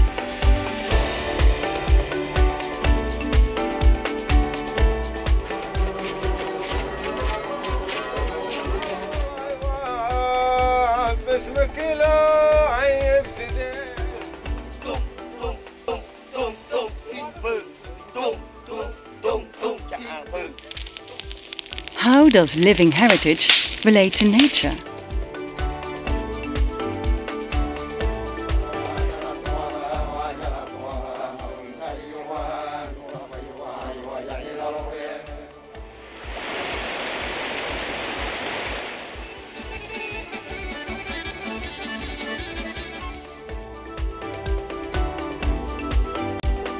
And what about you?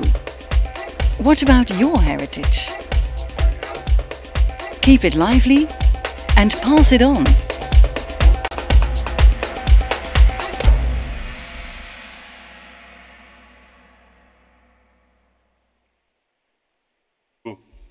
Tim, for this presentation, and also congratulations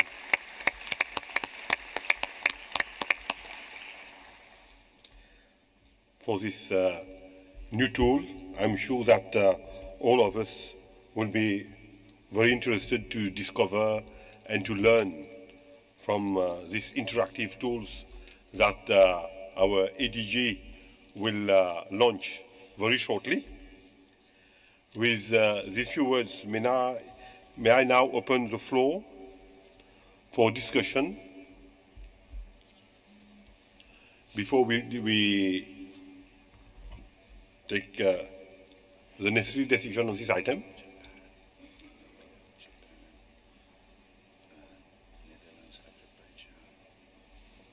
I'll start by recognizing Colombia. Thank you, Mr. Chairman. Quisiera, en primer lugar, agradecer por la generosidad de habernos invitado como país anfitrión a la República de Mauricio, así como a los miembros del Buró y al secretariado para la preparación del comité y de sus múltiples documentos. Agradecemos asimismo al Reino de España, que nos permite hablar en nuestra lengua, el español, y por supuesto al señor secretario por ese detallado informe que nos acaba de presentar. La delegación de Colombia quisiera hacer una breve intervención para definir nuestra posición sobre algunos aspectos que se discutirán en este comité. Primero que todo, invitamos al comité a seguir esforzándose para posicionar el patrimonio cultural inmaterial como un factor fundamental para generar bienestar y proveer una guía hacia la construcción de un futuro diverso, creativo y rico en los niveles global, nacional y local. En otras palabras, es importante continuar trabajando en el marco de la Convención y entender que la salvaguardia del patrimonio vivo es fundamental para las comunidades y fortalecer sus capacidades de resiliencia con el contexto actual. Adicionalmente, y teniendo en cuenta que la educación en el patrimonio cultural inmaterial es una de las prioridades del secretariado, nos gustaría invitar a una reflexión sobre este tema, ampliando sus estrategias a la educación terciaria, a través de la transmisión de las técnicas y conocimientos del patrimonio cultural inmaterial como una alternativa para la protección de bienes y servicios que le permitirían a las comunidades generar ingresos económicos, al tiempo que asegura la preservación de sus conocimientos ancestrales. Asimismo, nos gustaría reiterar la importancia de articular el patrimonio cultural inmaterial con el desarrollo sostenible y la Agenda 2030. Para esto, Colombia está trabajando en la creación de lineamientos para generar mejores medidas de salvaguardia del patrimonio cultural inmaterial en contextos urbanos, en asociación con procesos de desarrollo urbano. En ese sentido, queremos agradecer la presencia del secretario Tim Curtis en Colombia este año en el primer foro internacional que tuvimos en nuestro país, y es un tema que nos interesa muchísimo y sobre el cual ya venimos trabajando en los últimos 2 años.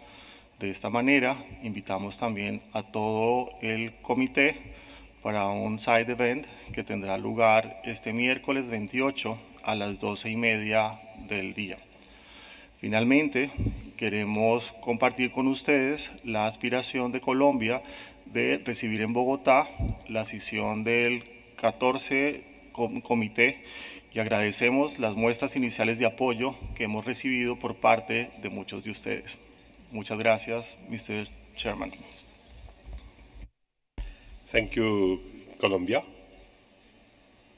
May I now invite Japan? Well, thank you very much, Mr. Chair. And first, I'd like to express our thanks and appreciation for Mauritius, our host, for their great hospitality and arrangement of this meeting. As for the report on the implementation of ICH by the Secretariat, Japan expresses its appreciation for their efforts, despite all the limitation of human resources and budgets, particularly in the field like the activities to enhance the awareness and the visibility of ICH, or the efforts to promote the protection and preservation of intangible cultural heritage in emergencies, and their efforts to make it more effective and efficient in utilizing the international assistance. With appreciation of those all efforts, Japan reiterates its commitment to assist ICS activities through our budgetary contribution. Thank you. Thank you, Japan. It's my pleasure now to invite Netherlands to share with us the observations. The delegation of the Netherlands would like to thank the Republic of Mauritius for the generous hosting of this committee meeting and the impressive opening ceremony yesterday evening. As we saw yesterday evening, the Netherlands and Mauritius share a history. The Dutch East India Company landed on this island they called Mauritius after the Prince Maurits of the House of Nassau. And there are still names of places and regions in Mauritius which remind us of this Dutch presence. And as we all know, histories of colonization have their dark sides when we think, for instance, of slavery. The Dutch also played a role in the distinction of the dodo, you all know, the bird who has become an important symbol of the extinction of animals all over the world.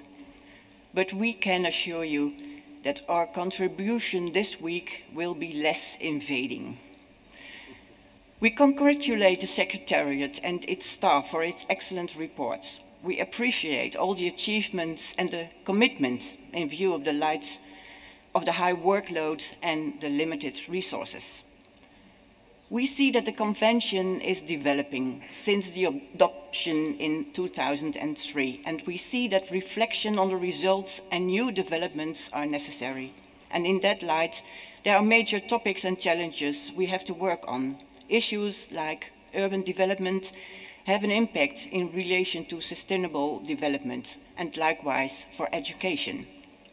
So my delegation welcomes the focus on formal and informal education, the new budget line, and the focus on ICH in urban context and ICH in emergencies. We think these issues need to be worked on in both ways, in safeguarding ICH and making new communities and groups and young people aware of the values of ICH. And on the other hand, we see that ICH can contribute to the resilience of communities.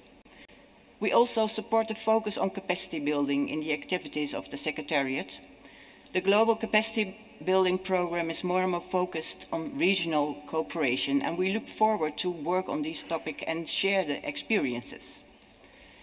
During the General Assembly, the safeguarding of ICH in emergencies was an important topic and will be so in this committee meeting.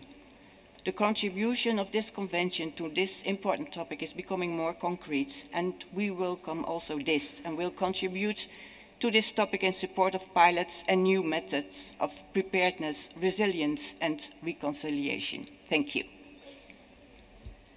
Thank you, Netherlands.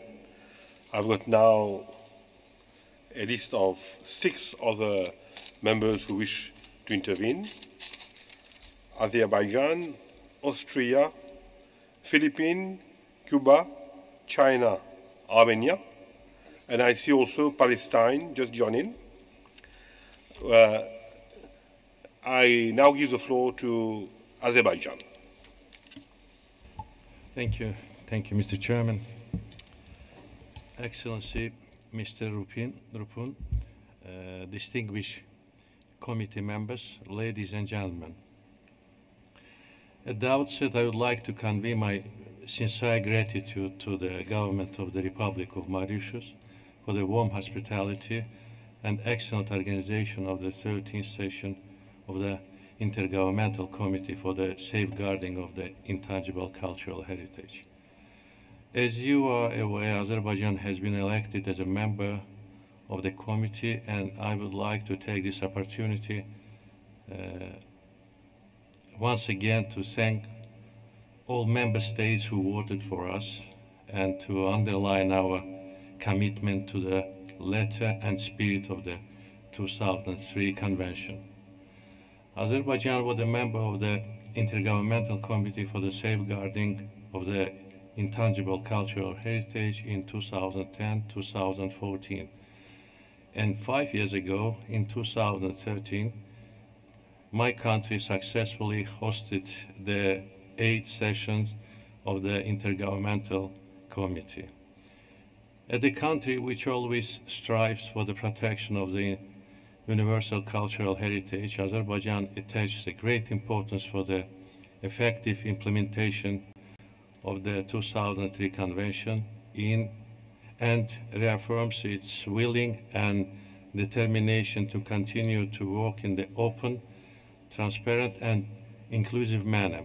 We highly appreciate invaluable work and contributions done so far by the Member States, expert community, and the Secretariat in implementing principles and aims of the 2003 Convention.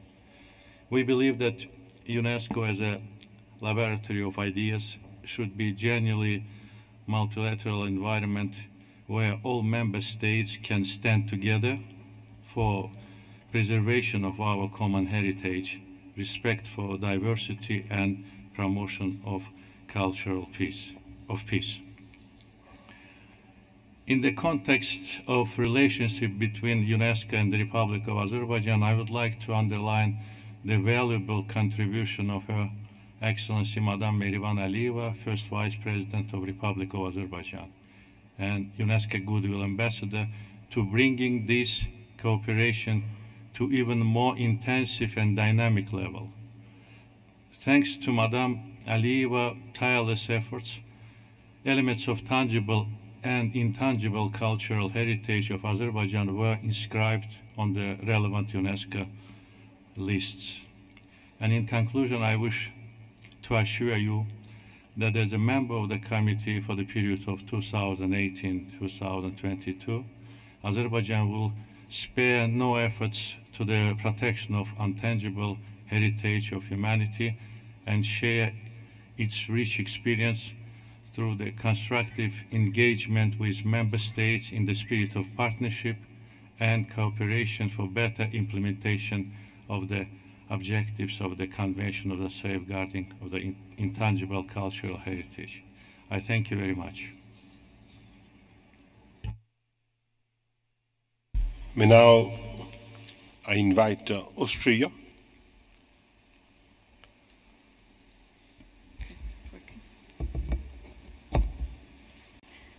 Thank you, Mr. Chairperson, and thank you for your warm hospitality and facilitation of this meeting. We trust your experience and leadership to run this meeting smoothly. It's a great pleasure to see that 178 states parties are now committed to safeguarding the intangible cultural heritage, and the broad and geographically balanced participation is crucial for sustainability and long-term progress. I would also like to thank the Secretariat for its dedicated efforts, which have set the scene for another effective meeting. And we congratulate the Secretariat for the excellent preparation of the documents and take note again of the high workload. Indeed, the large amount of activities and achievements made during the reporting period is impressive, and I hope that the work on communication and outreach that was presented at the General Assembly, but also will be presented here at this meeting, will be available or is available for member states to use. Many important projects and initiatives are being implemented, which will contribute to several goals of the 2030 agenda. And with great interest, we took note of the growing demand of the Global Capacity Building Program and highly welcome the broad scope of actions through inspiring projects and wide range of safeguarding areas. It's mentioned again that the Secretariat is exploring potential partnerships and partnership modalities, and if not foreseen under another topic, we would appreciate some information on this issue, for example, who these partners could be and what modalities we're talking about, if we are already at the stage where information on this can be shared. Thank you, Mr. Chairperson. Oh, sorry. Finally, I would also like to thank all the countries who have supported the Convention and its Secretariat through voluntary supplementary contributions and other forms of support. Now I'm finished. Thank you, Mr. Chairperson. Thank you, Austria. Now I'll invite Philippines. Thank you, Mr. Chairperson. The Philippines congratulates you on your election. We warmly thank the people and the government of Mauritius for graciously hosting us in this beautiful island paradise of yours. We thank the Secretariat for its report and the number of additional documents related to this item. As a general observation, as the 2003 Convention evolves, with more and more state parties and elements on its lists, especially the representative list, and new issues and challenges constantly emerging, the expectations and responsibilities of the Committee and Secretariat continuously expand. Therefore, a robust, efficient, transparent, and credible system is needed to support state parties, the Committee, and the Secretariat in its collective efforts to safeguard intangible cultural heritage in accordance with the Convention. This should be our overarching goal, which all our actions should be measured against. The lists are visible tools for safeguarding and raising awareness, but are we doing more harm than good by focusing so much on the lists? We thus look forward to the reflection on the nature of the listing mechanisms. We also need to examine more closely the spirit and procedures by which nominations are evaluated. And lastly, we just have some specific questions and comments. One, we would like to inquire about the outcome of the 6th Annual Coordination Meeting of Category 2 Centers held in June this year. 2, we welcome the work on outreach and communication, especially production of documentaries, which can help the public and relevant authorities attain better appreciation of ICH in relation to recurring challenges of Criteria R2. And lastly, we also want to ask what is the impact of the restructuring of the cultural sector on the 2003 Convention Secretariat. Thank you, Mr. Chair. Thank you, Philippine. May I now invite Cuba to share with us their observations. Gracias, señor presidente. Quisiéramos hacer referencia especialmente a todo lo relacionado con la educación superior y la educación terciaria como prioridad dentro de la Convención de Patrimonio Inmaterial. Y viene muy alineado a los esfuerzos que hace Cuba por consolidar tanto en la educación superior como en la educación terciaria los esfuerzos por la implementación de la Convención. Acaba de establecerse en Cuba, en la carrera de gestión de patrimonio, conservación y patrimonio cultural, una disciplina con 3 asignaturas curriculares a nivel de educación superior para la formación de estos profesionales. Y se trabaja en un esfuerzo con la Unión Europea en la creación de un centro regional para todo el trabajo con el Caribe y con Europa para la preservación y restauración del patrimonio, no solo visto desde el punto de vista cultural, sino también incluyendo todo el tema de la diversidad cultural en la que se implican las 3 convenciones de la UNESCO. Y nos parece que es muy importante que los estados podamos contar con el apoyo y con el acompañamiento de la UNESCO en estos esfuerzos que en definitiva lo que buscan es lograr una mejor implementación de la Convención y crear sinergias entre otros países que también desarrollan buenas prácticas en este sentido. Muchas gracias. May I now invite China, please? Thank you, Mr. Chairman.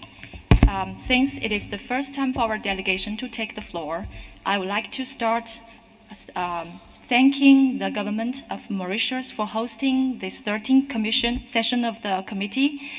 Although our delegation did not catch up with the opening ceremony last night because of the delay of flights, we still feel very warm hospitality of your country, and it's really a great pleasure to be here in Mauritius. Actually, this is the first session since China was elected as the member of the committee in June this year. We would like to join the other members of the committee under your strong chairmanship, Mr. Chairman. We would like to see you will lead the committee to proceed with all the session agenda very smoothly. And secondly, I would like to thank the Secretariat for its very informative report on its work during the last months. And thank you, Mr. Tim Curtis, for your explanation. We understand that the Secretariat, as always, undertake the very heavy workload In addition to its statutory work, supporting work to the convention, we noticed that and really appreciate that the Secretariat make extraordinary efforts to undertake more initiatives to extend its efforts on the knowledge management, the communication and outreach with NGOs and other stakeholders, on capacity building programs, and also ICH and education. For your information, regarding to the capacity building program, the Secretariat involves all these Category 2 centers, including CREHAB from China, on these efforts. And also this year, one facilitator from China was also approved, and we'd love to see that the list of global facilitators will be renewed continuously, and the network of facilitators will be broadened. We also noticed that in this report, the Secretary also take its efforts to cover the more thematical initiatives, including the ICH in emergencies, the ICH in urban contexts, for which we believe that these are the problems that many of the state parties they are facing in the safeguarding of ICH. And I would like to assure you that China always attaches more great importance to these issues, and also we try to involve all the stakeholders, including both the public and the private sectors, on the implementation of the convention, to trying to address all kinds of challenges we face.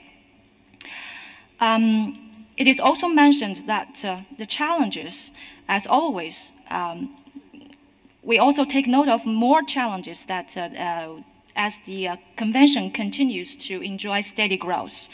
And also the committee started more and more reflections during the growth of the convention. And we agree with the Secretary that the sustainable programs depends on and also should be both built up on the basis of financial sustainability and human resource sustainability. So China has a very much stronger sense of mission and stronger sense of mission, and we like to shoulder more responsibilities in the course of safeguarding ICH. Ladies and gentlemen, safeguarding the ICH never been an easy job or easy task. That is why and how the 2003 Convention joined us for this purpose, to safeguard for this common cause of humanity. So China would reiterate its commitment for the safeguarding of ICH. Thank you very much.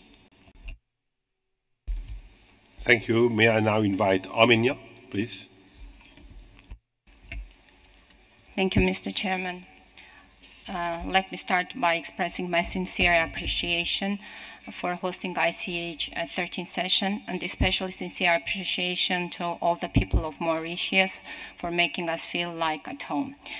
The adoption of the UNESCO Convention on Intangible Cultural Heritage became a landmark event which strongly contributed towards promoting cultural diversity and cultural affluence in its various forms. The Convention for the Safeguarding of the Intangible Heritage stresses that the importance of the intangible cultural heritage as a mainspring of cultural diversity and a guarantee for sustainable development. It stresses also the invaluable role of the intangible cultural heritage as a factor in bringing human beings closer together and ensuring exchange and understanding among them, safeguarding of such heritage in a spirit of cooperation and mutual assistance. And all this aims to ensure better visibility of the intangible cultural heritage and awareness of its significance, to encourage dialogue which respects cultural diversity, and to provide appropriate safeguarding measures. Mr. Chairman, we are happy to see the efforts of the Secretariat as presented by Mr. Curtis on the activities of the Secretariat, which cover all the aspects, especially we are happy to see ICH and education presented by such a touching photo of the little girls, and also ICH in emergency situations, which means that ICH Secretariat is trying to reach all without leaving no one behind. In this sense also, we would like to thank Madame Azoulay for pursuing and pursuing this important mission as Director General of UNESCO. And at the end, I would like to congratulate you as the Vice Chair of the Bureau, and as a Chair of the Bureau and as a Vice Chair of the Bureau, I would like to express our readiness to support you in all your endeavors. Thank you very much. Thank you, Armenia. I have on my list a few other members: Palestine, Senegal, Poland, and Guatemala. But with your kind permission, committee members, I have to interrupt our discussion on this topic. And as I mentioned earlier, we have an extraordinary situation before us. And this is why we are going to take a pause under item 5, which we are going to continue after lunch. The Bureau met yesterday afternoon at the request of the Director General, and we agreed to examine on an exceptional basis a specific case in relation to item 10B, which is the examination of nominations for inscriptions on the representative list of the intangible cultural heritage of humanity. I would like again to reassure you that we will be only examining one specific case under item 10 before returning to our planned schedule. Bearing in mind that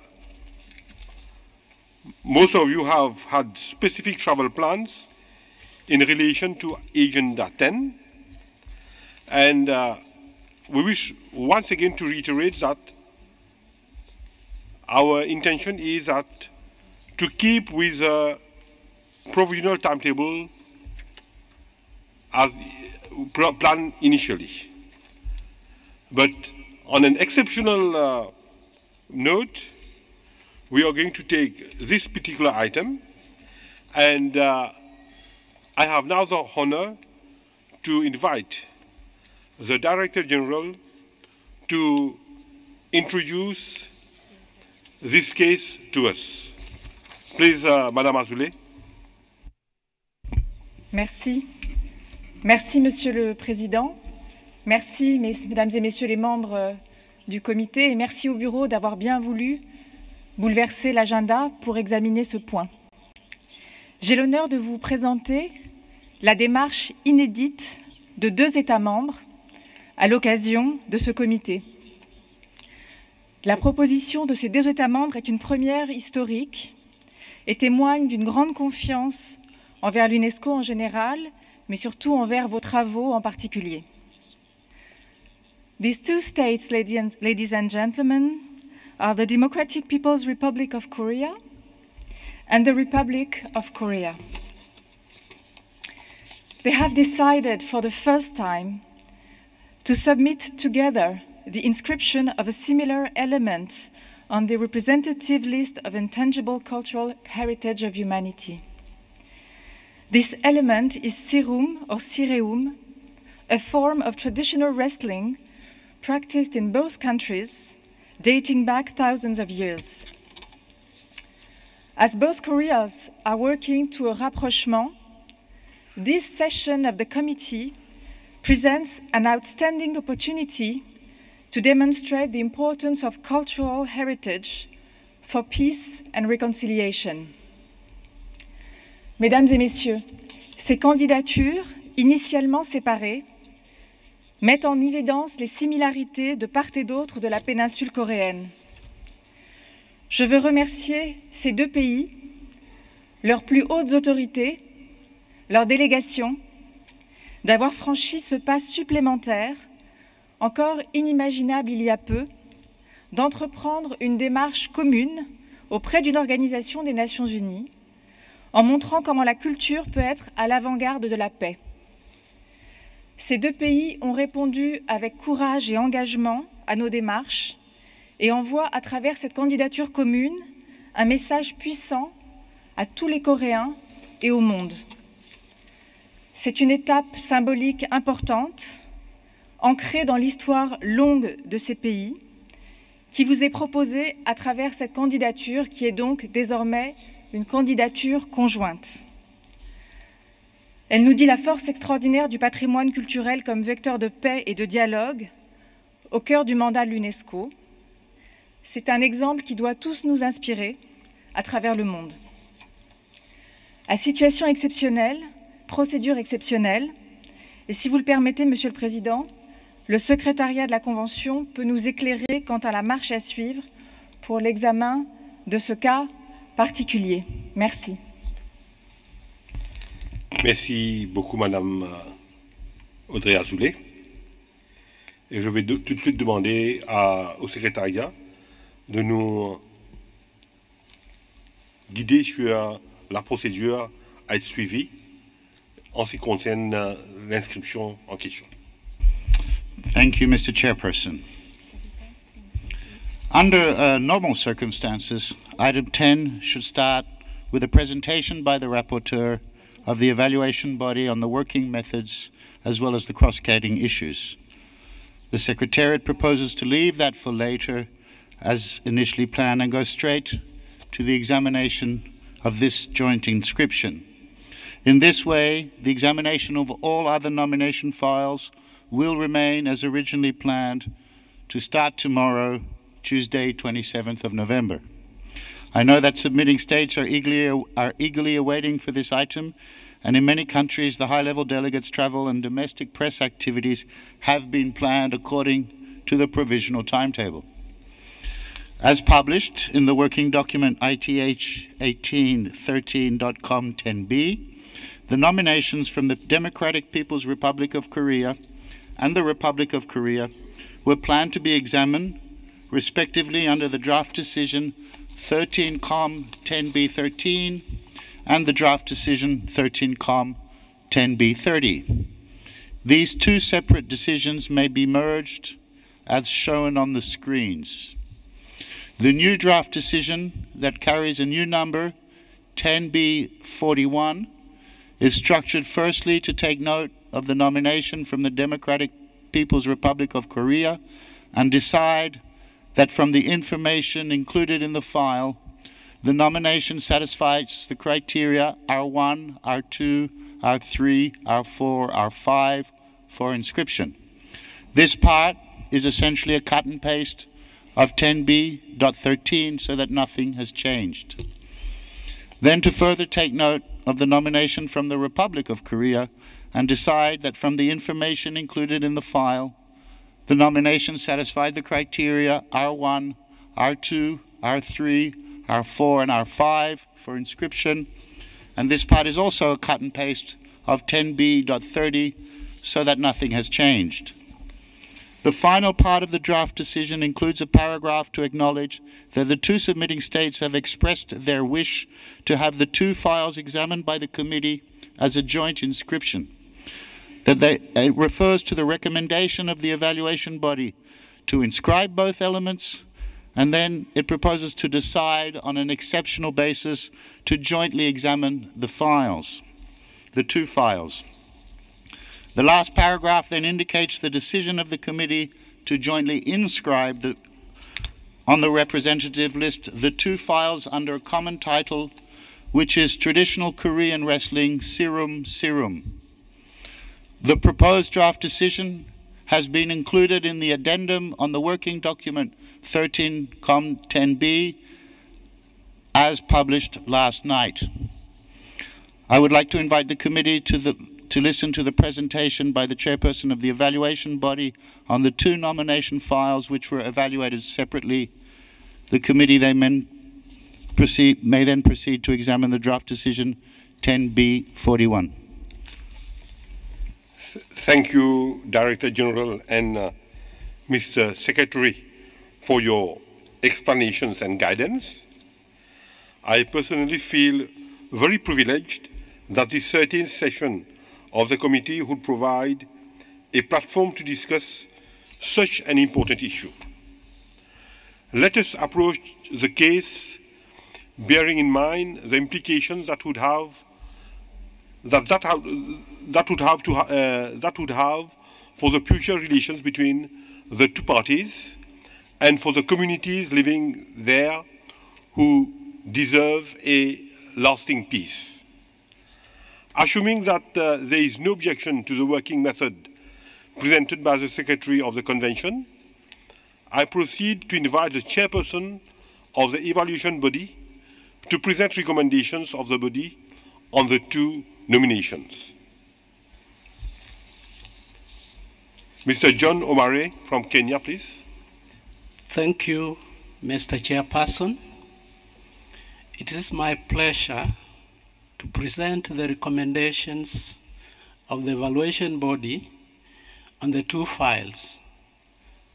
These are Serum, Wrestling in the Democratic People's Republic of Korea, submitted by the Democratic People's Republic of Korea, and Syrian, Traditional Wrestling in the Republic of Korea, submitted by the Republic of Korea. The two files clearly demonstrate the shared nature of the practices related to wrestling. In fact, the evaluation body discussed and regretted during the examination that these two files had not been presented as a joint nomination. Both files present Serum and Syrian as a physical game practiced popularly in all regions of their territory, where two opponents try to push each other to the ground by gripping their opponent's belt and using a fabric strap connecting their waist and leg. In both files, the winner of the game is awarded a pool or an ox, symbolizing agricultural abundance on which they parade after the game. Letters of consent provided by both submitting states emphasize the importance of the practice in Korea and for Korean communities. The safeguarding measures presented in both files pay particular attention to the integration of the practice in educational systems. Efforts in the Democratic People's Republic of Korea mobilize institutions outside of the field of culture and include targeted actions encouraging the participation of women in the safeguarding of the practice and the documentation of the regional diversity within the country. In the Republic of Korea, a legal framework was adopted in 2012 to support the transmission, dissemination, training, and research of the practice. From the information included in the file, both nominations satisfy all the 5 criteria for inscription on the representative list. As a chairperson of the evaluation body, I am sure that my colleagues will join me in fully endorsing the proposed joint inscription. Thank you. Thank you, Mr. Omare, for this very clear presentation. I would like to strongly recommend that this committee recognizes the efforts of the Director General of UNESCO and inscribe these two files in question as a joint inscription. I wish to thank you for your understanding and spirit of cooperation. The conclusion is very clear. Let us decide to inscribe traditional Korean wrestling, Syrian, on the representative list of the Intangible Cultural Heritage of humanity by acclamation.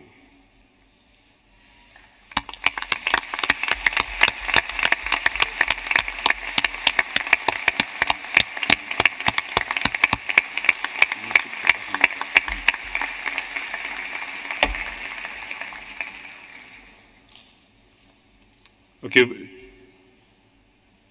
very well, it is so decided.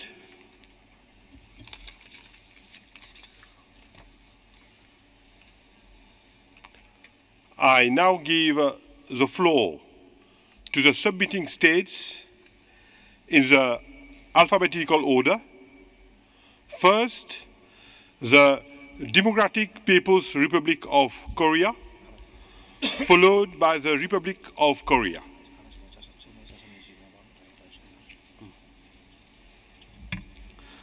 유네스코 총국장 오드레 아줄레 선생, 종부관위원회 위원장 루판 선생, 그리고 회의 참가자 여러분, 우리는 이번 유네스코 비물질 문화유산 보호를 위한 종부관위원회 제13차 회의에서 처음으로 북과 남이 조선민족 공동의 유산인 씨름을 유네스코 인류의 대표적인 비물질 문화유산으로 등록하게 되는 이런 역사적인 순간을 맞이하였습니다.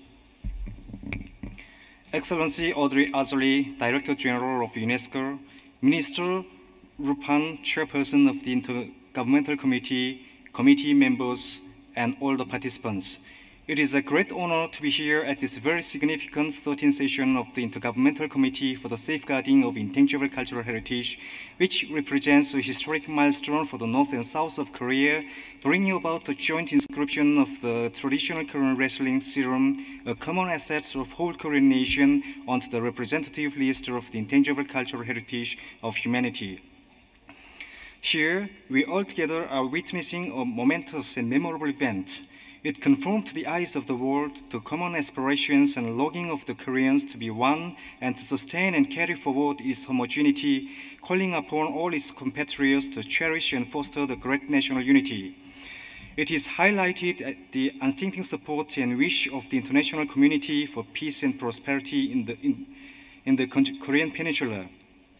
Recently, thanks to the ardent love for the nation and earnest desire for peace shown by the supreme leaders of the North and South of Korea, the historic Panmunjom Declaration and the September Pyongyang Joint Declaration were adopted, and a vigorous move for national reconciliation, peace and prosperity across the land of Korea is widely being made.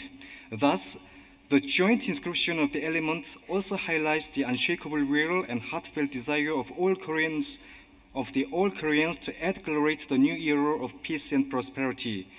Comrade Kim Jong-un, chairman of the State Affairs Commission of the Democratic People's Republic of Korea, has stressed that national heritage conservation is a patriotic undertaking for safeguarding the history and traditions of the nation, which will lead to adding brilliance to it through carrying forward and developing the precious spiritual and material wealth created by the ancestors.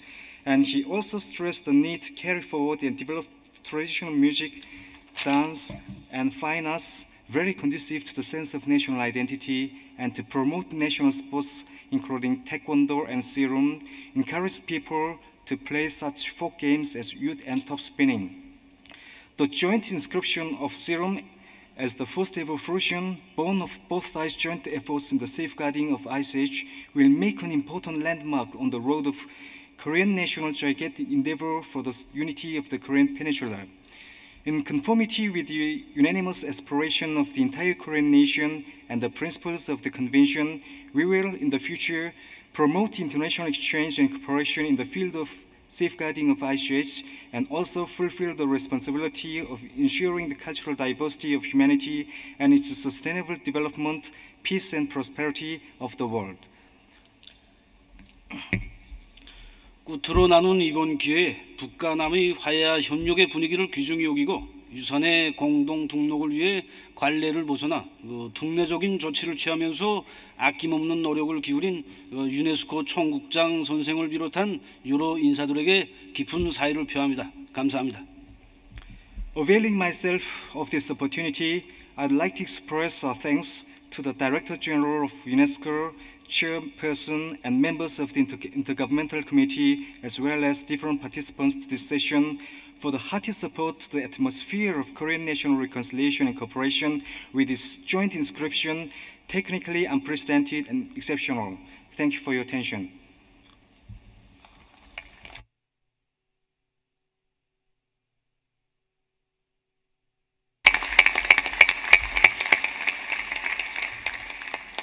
Republic of Korea, please. Thank you, Mr. Chairman. I'm very pleased to see you preside over this August committee meeting in Mauritius. Time flies. I still have a very vivid memory of working together with you very hard in Jeju Island just a year ago. And I have no doubt, under your able guidance and leadership, this Mauritius committee meeting will bring about very successful and fruitful conclusion. Distinguished members of the committee, Madam Director General, ladies and gentlemen, I'd like to extend my sincere gratitude to all members of the committee for supporting the joint inscription of traditional Korean wrestling serum. I'd also like to thank the Secretariat, led by Director General Madam Asle, whose support has been invaluable throughout the entire process of inscription and consultation between two Koreas. In particular, we are grateful to the representatives of DPRK for their cooperation, which enabled us to work together in spirit of mutual cooperation and understanding. Mr. Chairman, today I am deeply touched by the decision of the Committee for the joint inscription of traditional Korean wrestling serum. In fact, all intangible cultural heritages of two Koreas, having embedded in the same tradition and culture, belong to common heritages of Koreans. Nevertheless, the same heritages have been submitted through two separate nominations up till now, such as Arirang, Korean lyrics, folk song, and Kimjang, the tradition of making and sharing of kimchi. So, this is the first time that two Koreas have achieved a joint inscription. This decision, therefore, carries the impact far more significant than simple recognition of inscribed element itself. This will mark the beginning of further cooperation between two Koreas to promote and preserve our common intangible heritage. Furthermore, two Koreas through UNESCO will be able to expand their cooperation beyond culture into other fields of UNESCO's competence to include education and sciences as well. Also, it is an exemplary case to demonstrate how UNESCO, with its unique role and mandate, can facilitate the construction of peace through culture, education, and sciences, that is, through soft power diplomacy. Mr. Chairman, serum does not incite competition nor conflict. It is a sport to encourage teamwork and promote unity and peace. It is a popular entertainment at the time of festivity, when people gathered together in their communities and wished for a good harvest. The serum tradition freed the mind of people from hard conditions of living. It brought laughter and joy to the village. It created the unity in the community. Through safeguarding of serum that has bound Korean people over centuries, we hope that the same spirit of unity and harmony can be revived to achieve lasting peace on the Korean Peninsula. Excellencies, ladies and gentlemen, before concluding, to give you a hint of conviviality and a happy mood generated by serum, let me quote from Korean folk song. Here's a rough translation of lyrics. I quote, "Let's get together on the day of festival. Uptown, downtown. Let's come out and let's play serum," unquote. I hope that someday all the Koreans from uptown and downtown of unified Korea can gather together to enjoy serum. 북한 동포 여러분, 이제 우리 다 함께 씨름 축제를 통해 통일을 이룹시다. I'd like to pass over to Administrator of CHA. Thank you, Mr. Chairperson. In my capacity as the Administrator of the Culture Heritage Administration of the Republic of Korea, I am very pleased with the decision by the committee to inscribe Serum as a joint nomination on the representative list of the Intangible Cultural Heritage of Humanity. I would like to express my sincere gratitude to the committee members for all their heartfelt support for an interest in this nomination. As the administrator in charity, preservation of cultural heritage in the Republic of Korea, the inscription of Serum makes us feel great responsibility of safeguarding our intangible cultural heritage. The Republic of Korea will not forget the spirit of the 2003 Convention and the international cooperation you have shown us today, and will continue our effort to safeguard ICH both at the national and international levels. Also, I'd like to express my sincere appreciation to the distinguished delegation of the Democratic People's Republic of Korea for the utmost endeavor made for the joint inscription. My special gratitude also goes to Madam Director General Ajule and her staff of UNESCO for all their support and endeavor for their great outcome. Last but not least, I thank the Republic of Mauritius for hosting this wonderful committee and hospitality. Thank you.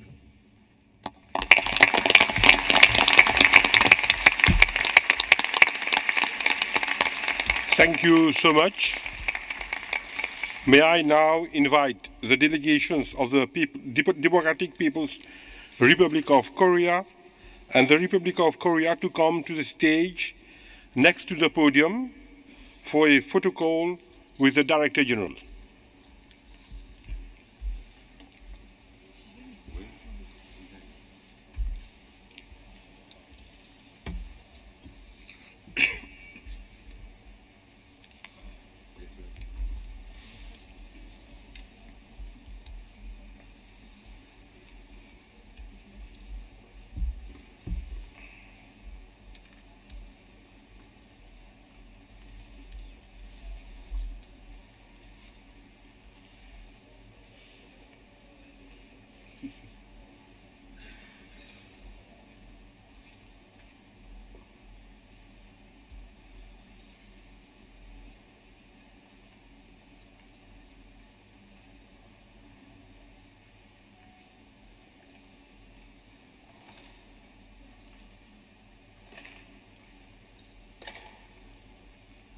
It's a great one.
Dear members, this is a very historic moment.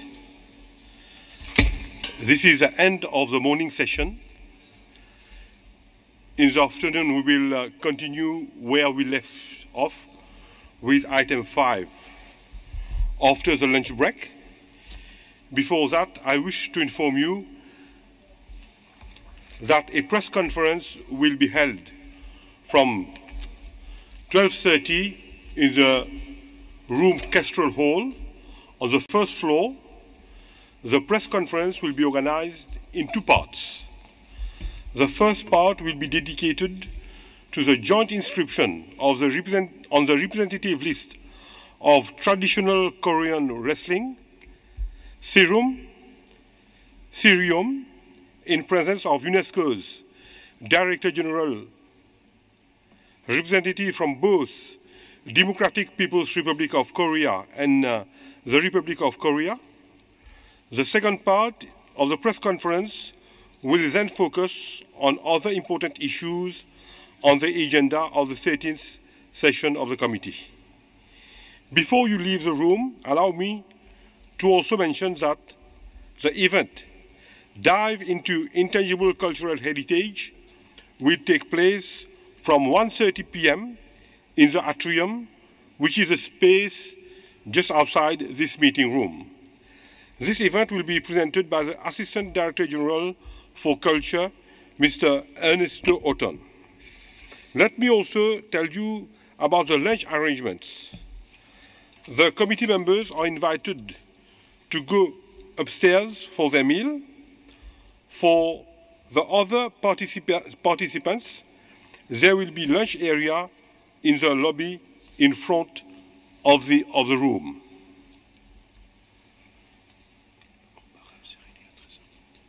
Please be back before 2:30 p.m.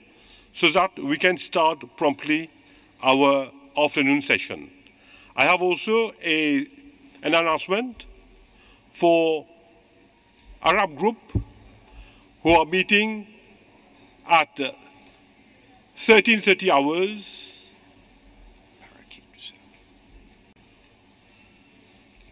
in the room Parakit, which is situated on the first floor of the building. Groupe arabe qui se réunit de 13h30 à 14h30 dans la salle Paraquet au premier étage du bâtiment. Merci beaucoup.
Test 1, 2, 1. C'est bon?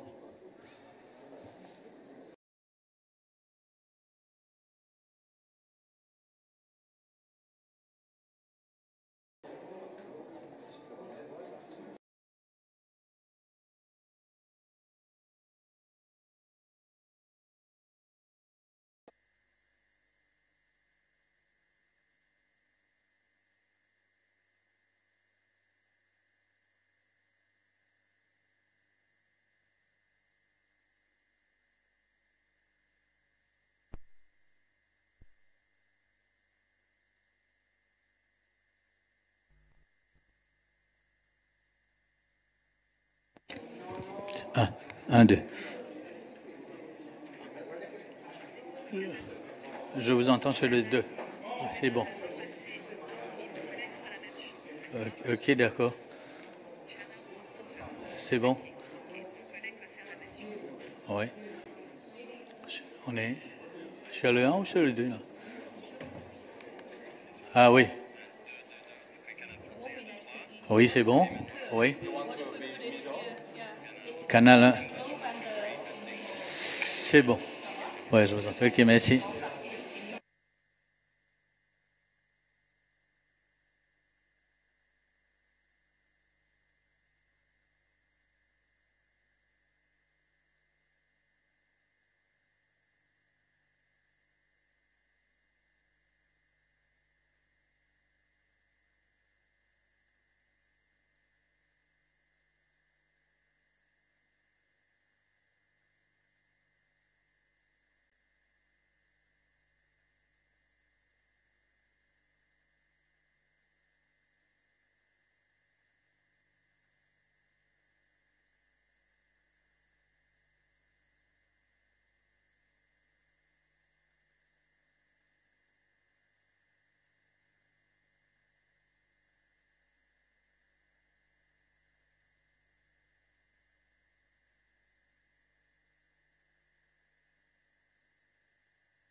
Bonjour et bienvenue.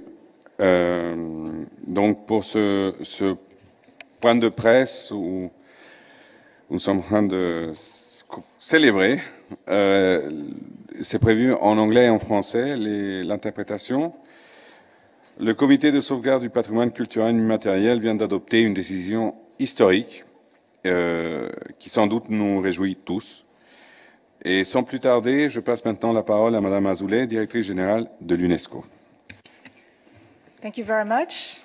I'm very happy to announce that here in Île Maurice, for the very first time, the Democratic People's Republic of Korea and the Republic of Korea, both the two Koreas, have presented together an inscription on the list of the Intangible Cultural Heritage of Humanity, and it has just been accepted by acclamation by the committee.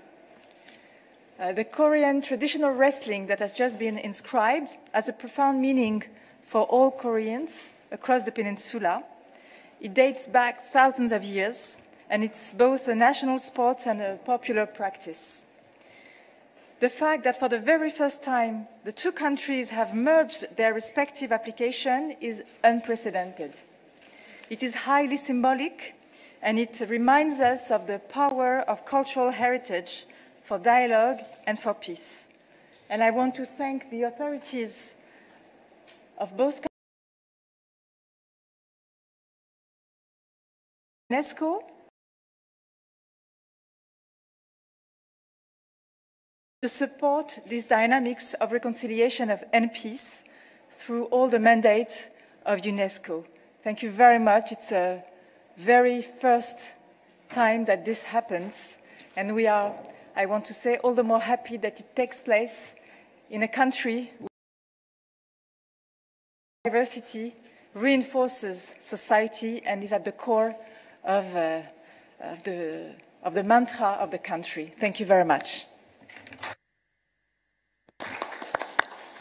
Merci, Madame la Directrice Générale. Et maintenant, je laisse avec vous Monsieur Yang, représentant de la République populaire démocratique de Corée. Monsieur Yang, you have the floor.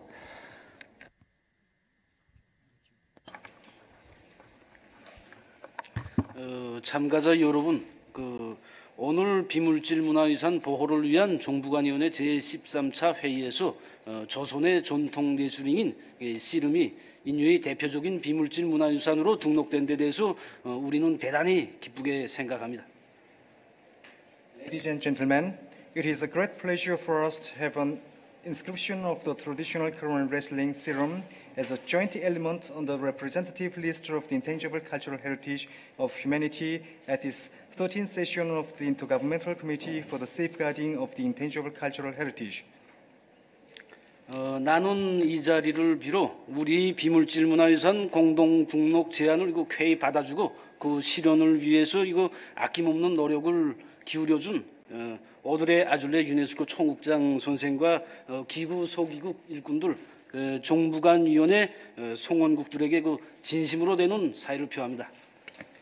I would like to take this opportunity to express my sincere thanks to Excellency Audrey Azoulay, Director General of UNESCO, and her staffs of the Secretariat, as well as the members of the Intergovernmental Committee, for accepting a proposal of joint inscription of serum without hesitation, and for paying vigorous efforts to this end. 조선의 북한남이 씨름을 비물질 문화유산으로 공동 등록한 것은 역사적인 북남 순회 상봉들에서 채택된 판문점 선언과 9월 평양 공동선언을 충실히 이행하려는 전체 조선민족의 공통된 의지의 반영으로 됩니다. The joint inscription of serum on the list by the North and South of Korea is a clear manifestation of the common desire of all the Korean people to implement thoroughly the Panmunjom Declaration and the September Pyongyang Joint Declaration adopted respectively in the historic North-South summits. 올해 들어와서 세 차례에 걸쳐 진행된 북한남 최고 수뇌분들의 상봉과 회담은 오해와 불신으로 일관되던 이런 과거의 낡은 타성에서 벗어나 민족의 단합과 협력의 새로운 시대를 열어놓은 역사적인 사변으로 됩니다. The meetings and talks between the supreme leaders of the North and South of Korea, which were held 3 times this year, are an historic turning point that opened a new era of national unity and cooperation away from the old inertia of the past. 아시다시피 조선 민족은 예로부터 한강토에서 한 핏줄을 잇고 살아온 단일 민족으로서 반만년의 유구한 역사와 풍부한 문화 전통을 가지고 있으며 씨름 역시 우리 전체 조선 민족이 오랜 노동 생활 가정에 창조한 우리 민족의 전통 체육 유산의 하나로 되고 있습니다. As you are aware, the Korean people, as the homogeneous nation which has been living on one territory, sharing the same blood, have a 5,000 years long history and rich cultural traditions. And 씨름 is one of the traditional games which is very popular among our people. 처음으로 되는 비물질 문화유산의 공동 등록은 우리 민족은 돈은 갈라져 살래야 살 수 없는 이런 하나의 민족이며 조선 민족이 뜻과 힘을 합치고 지혜를 모으게 되면은 평화 번영의 새로운 시대를 건설할 수 있다는 것을 보여주는 이런 중요한 계기로 되는 것입니다. The joint inscription of the element, even though it is the first time, becomes the opportunity which clearly demonstrates that the Korean people as one nation could not live a new era of peace and prosperity once we join our ideas, powers and wisdoms. 오늘 북한남 전체 조선 민족은 우리 민족의 운명은 우리 스스로 결정한다는 이런 자주의 원칙 밑에서 민족의 화해와 평화 번영을 위한 이런 성스럽고 장엄한 요정에 들어섰으며 이것은 그 누구도 가로막을 수 없습니다. Today, the Korean people of the North and the South has entered in the long and solemn journey for achieving national reconciliation, peace and prosperity under the principle of independence, that the destiny of a nation is to be decided by ourselves. No one could block this journey. 우리는 이번 기회에 국제사회가 조선인민의 이러한 노력에 아낌없는 지지와 성원을 보내주리라는 기대를 표명합니다. 감사합니다.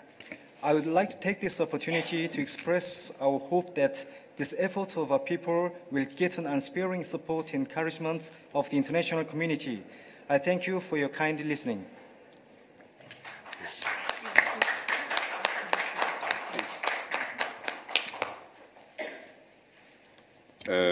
Thank you very much. Monsieur Lee, vous représentez aujourd'hui la République de la Corée. Vous avez bien sûr la parole.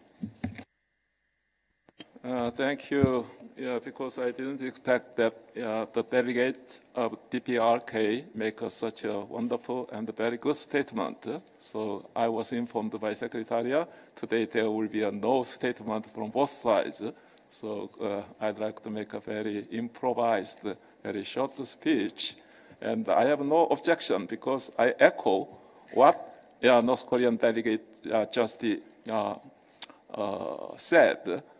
And as you know, this year, 2018, has been a very special year for both Koreas. As you remember, in the beginning of this year, we hosted Pyeongchang Winter Olympic Games.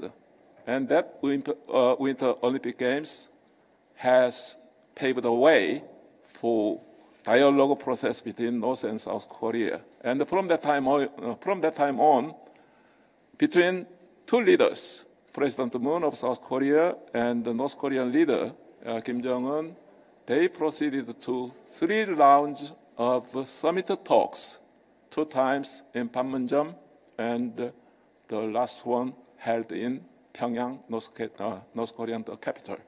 And also, this peace effort was coupled with the first ever, the historic summit meeting between US President Trump and North Korean leader Kim Jong-un in Singapore. So I think still, unfortunately, North Korea is under sanctions regime by United Nations Security Council. So we are bilaterally, we are proceeding to dialogue how to make strengthened cooperation between two Koreas. And there are already many, many channels in sports, culture, and even the environment, even reconnection of railways and building the highway, Yeah, so while waiting for the full lifting of United Nations sanctions regime, I think UNESCO has played a very, very constructive role.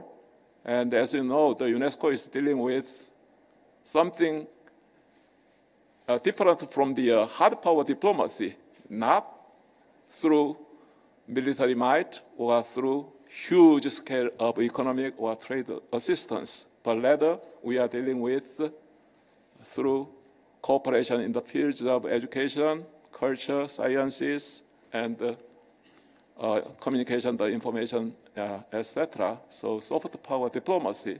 So while waiting for further, more larger and bigger scale cooperation between South and North Korea, and also we hope that once the sanctions regime of Security Council is fully lifted, together with the international community, and in this peace process today, we made a very historical and historic joint inscription. So, very simple. This is a sending common joint symbolic message before international community.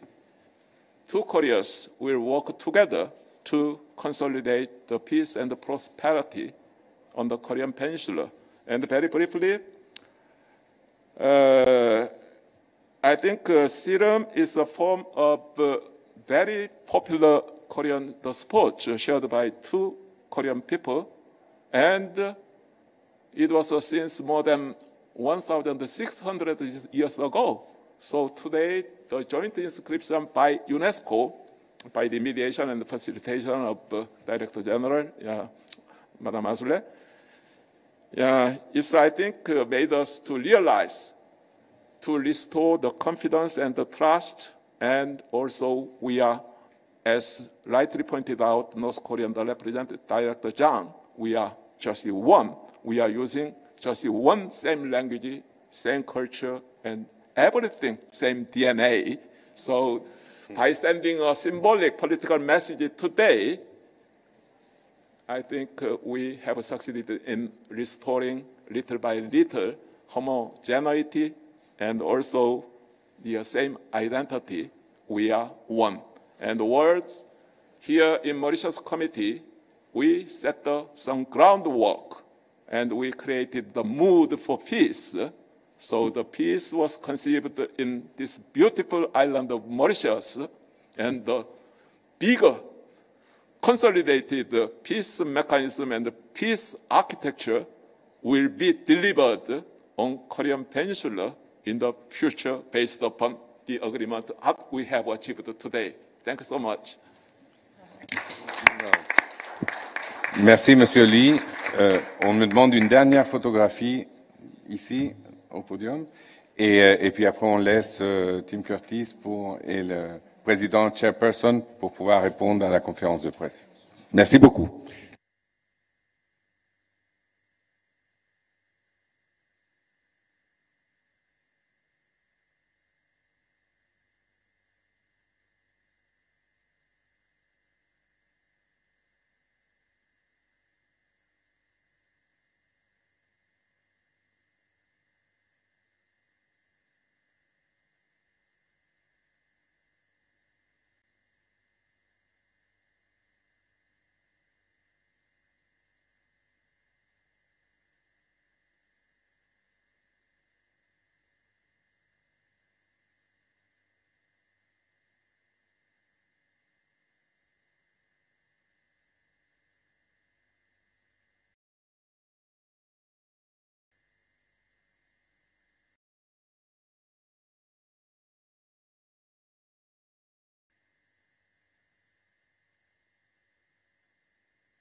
Bonjour.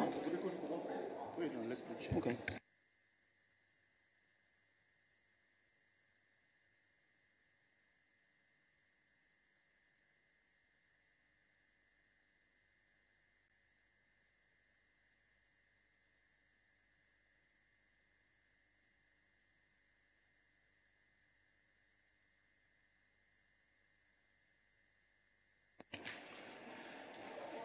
Chers amis de la presse locale et internationale, bon après-midi.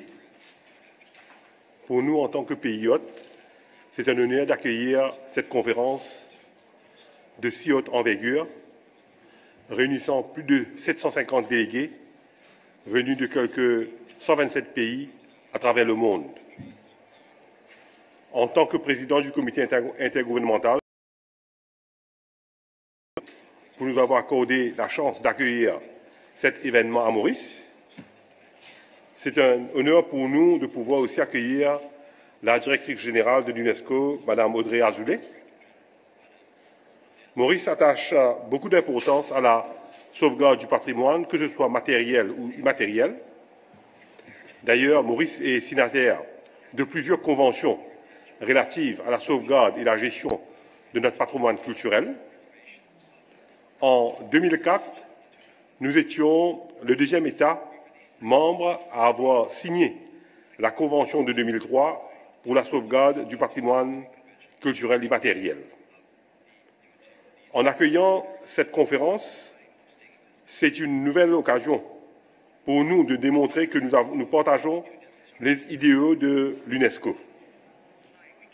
Je souhaite vivement que pendant la semaine qui suivra, nous contribuerons tous à la promotion des objectifs de la Convention sur la sauvegarde du patrimoine culturel immatériel. Pour nous, c'est une fierté de pouvoir être témoin privilégié des dénouements heureux, comme tel a été le cas aujourd'hui devant vous. Et mon souhait, c'est qu'il y aura plein d'autres. Mais pour nous, nous avons un agenda de travail pendant ces 6 jours et les 24 États membres du comité débattront d'un certain nombre de questions importantes pour la sauvegarde du patrimoine vivant à travers le monde. Et on est heureux, encore une fois, de vous accueillir. Et j'ai à côté de moi le secrétaire de la Convention, M. Tim Curtis, à qui je vais dire merci beaucoup pour tout le support qu'il nous a accordé et la confiance qui a été faite par l'UNESCO pour nous d'organiser cet événement. Et merci beaucoup aussi à tous les délégués qui sont là.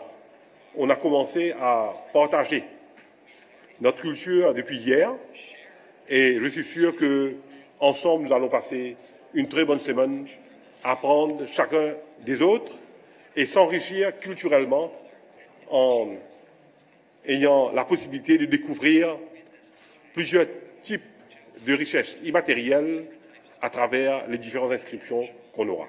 Avec ces quelques mots, je vous dis encore une fois, merci pour votre présence.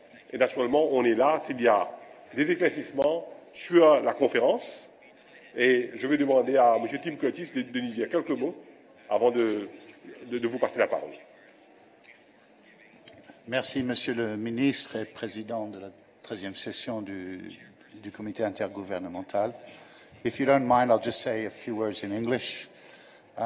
Really to say that, first of all, of course, we would like to thank and our great appreciation to the Republic of Mauritius for hosting this session, this committee session. It is a big undertaking and requires a lot of work, and I think I'm very confident in saying that the delegates from all over were very happy to be here and enjoying their time here. I think some of you will have seen the agenda. This morning we had a rather wonderful experience of what intangible heritage can be about. We will be examining a number of issues during this week which are of importance, such as the role of intangible heritage in situations of emergency, be they natural disasters or conflicts, how to deal with monitoring the impact of intangible heritage in broader development issues, And of course, the inscriptions of elements to the list. I won't want to detail at this stage those specific elements since the committee will be making these decisions in the days to come. But I'm very happy to answer questions about processes or how the committee works or the convention in general. Thank you very much. Donc nous avons un peu de temps pour quelques questions si vous en avez. Si vous pouvez vous présenter si vous avez posé des questions, sinon s'il n'y a pas, ce sera tout. Il y a des questions?